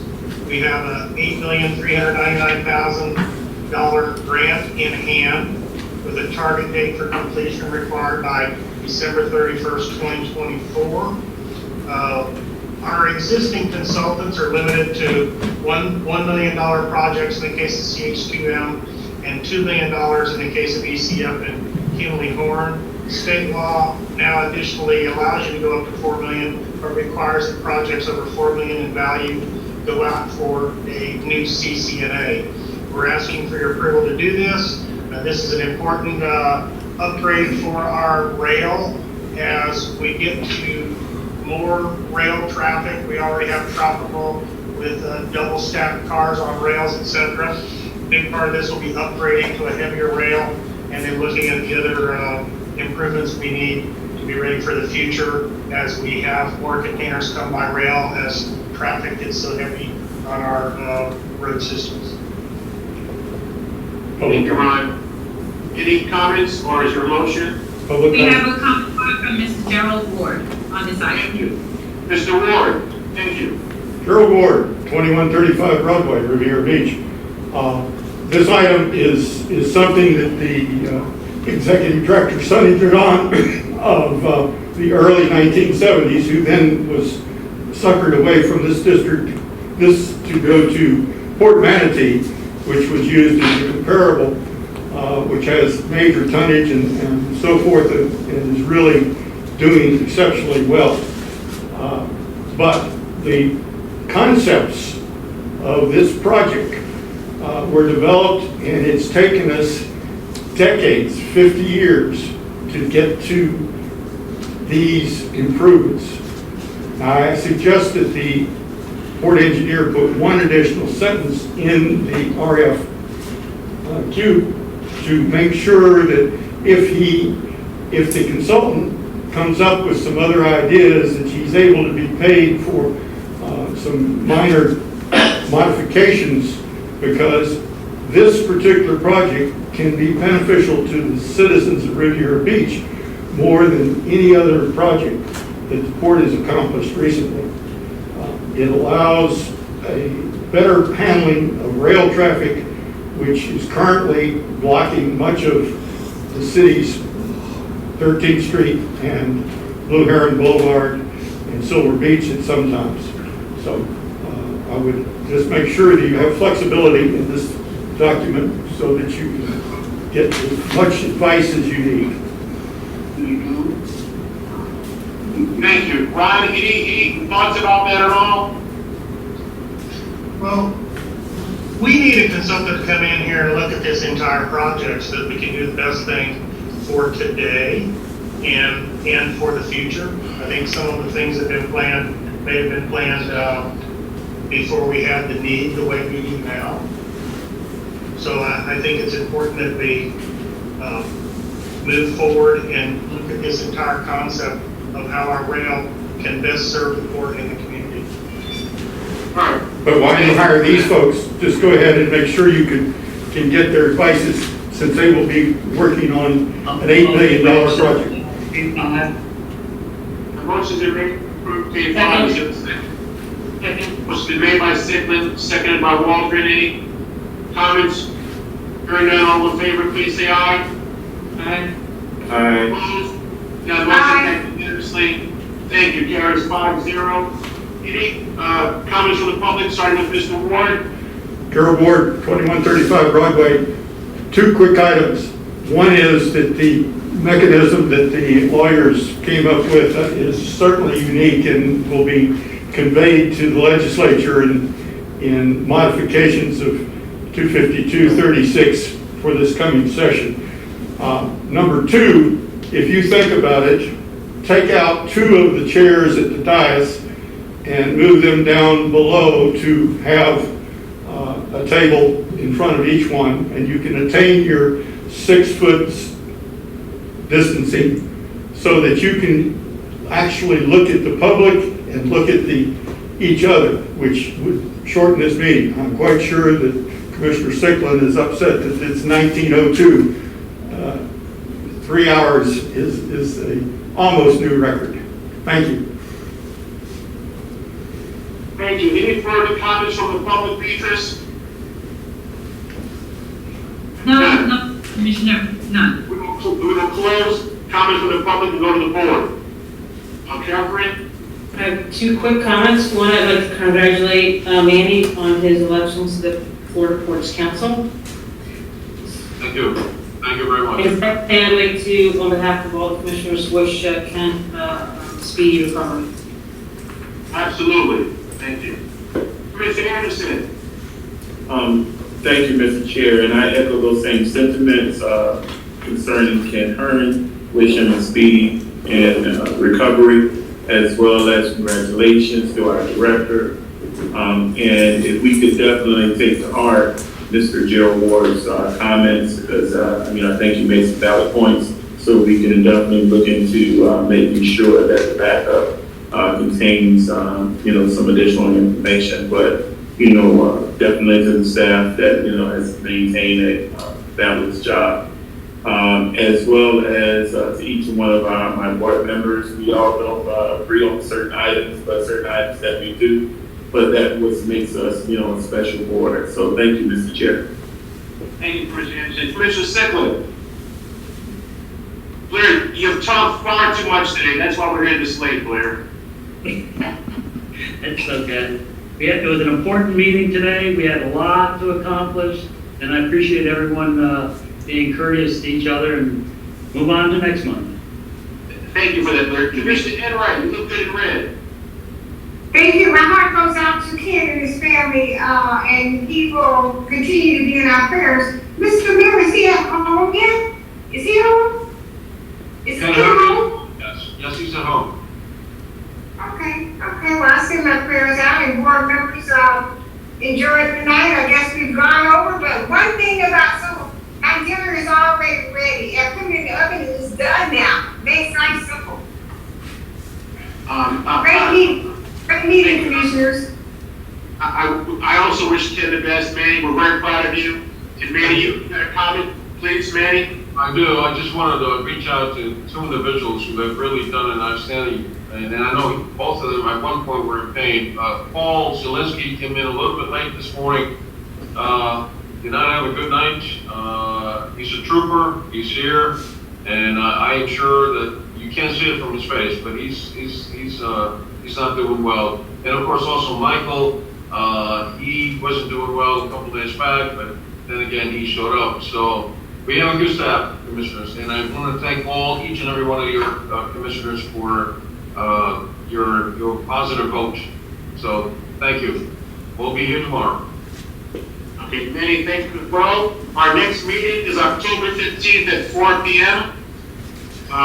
Hearing nothing else, is there a motion to adjourn? So Adjourn. Thank you, guys. Great job. Thank you.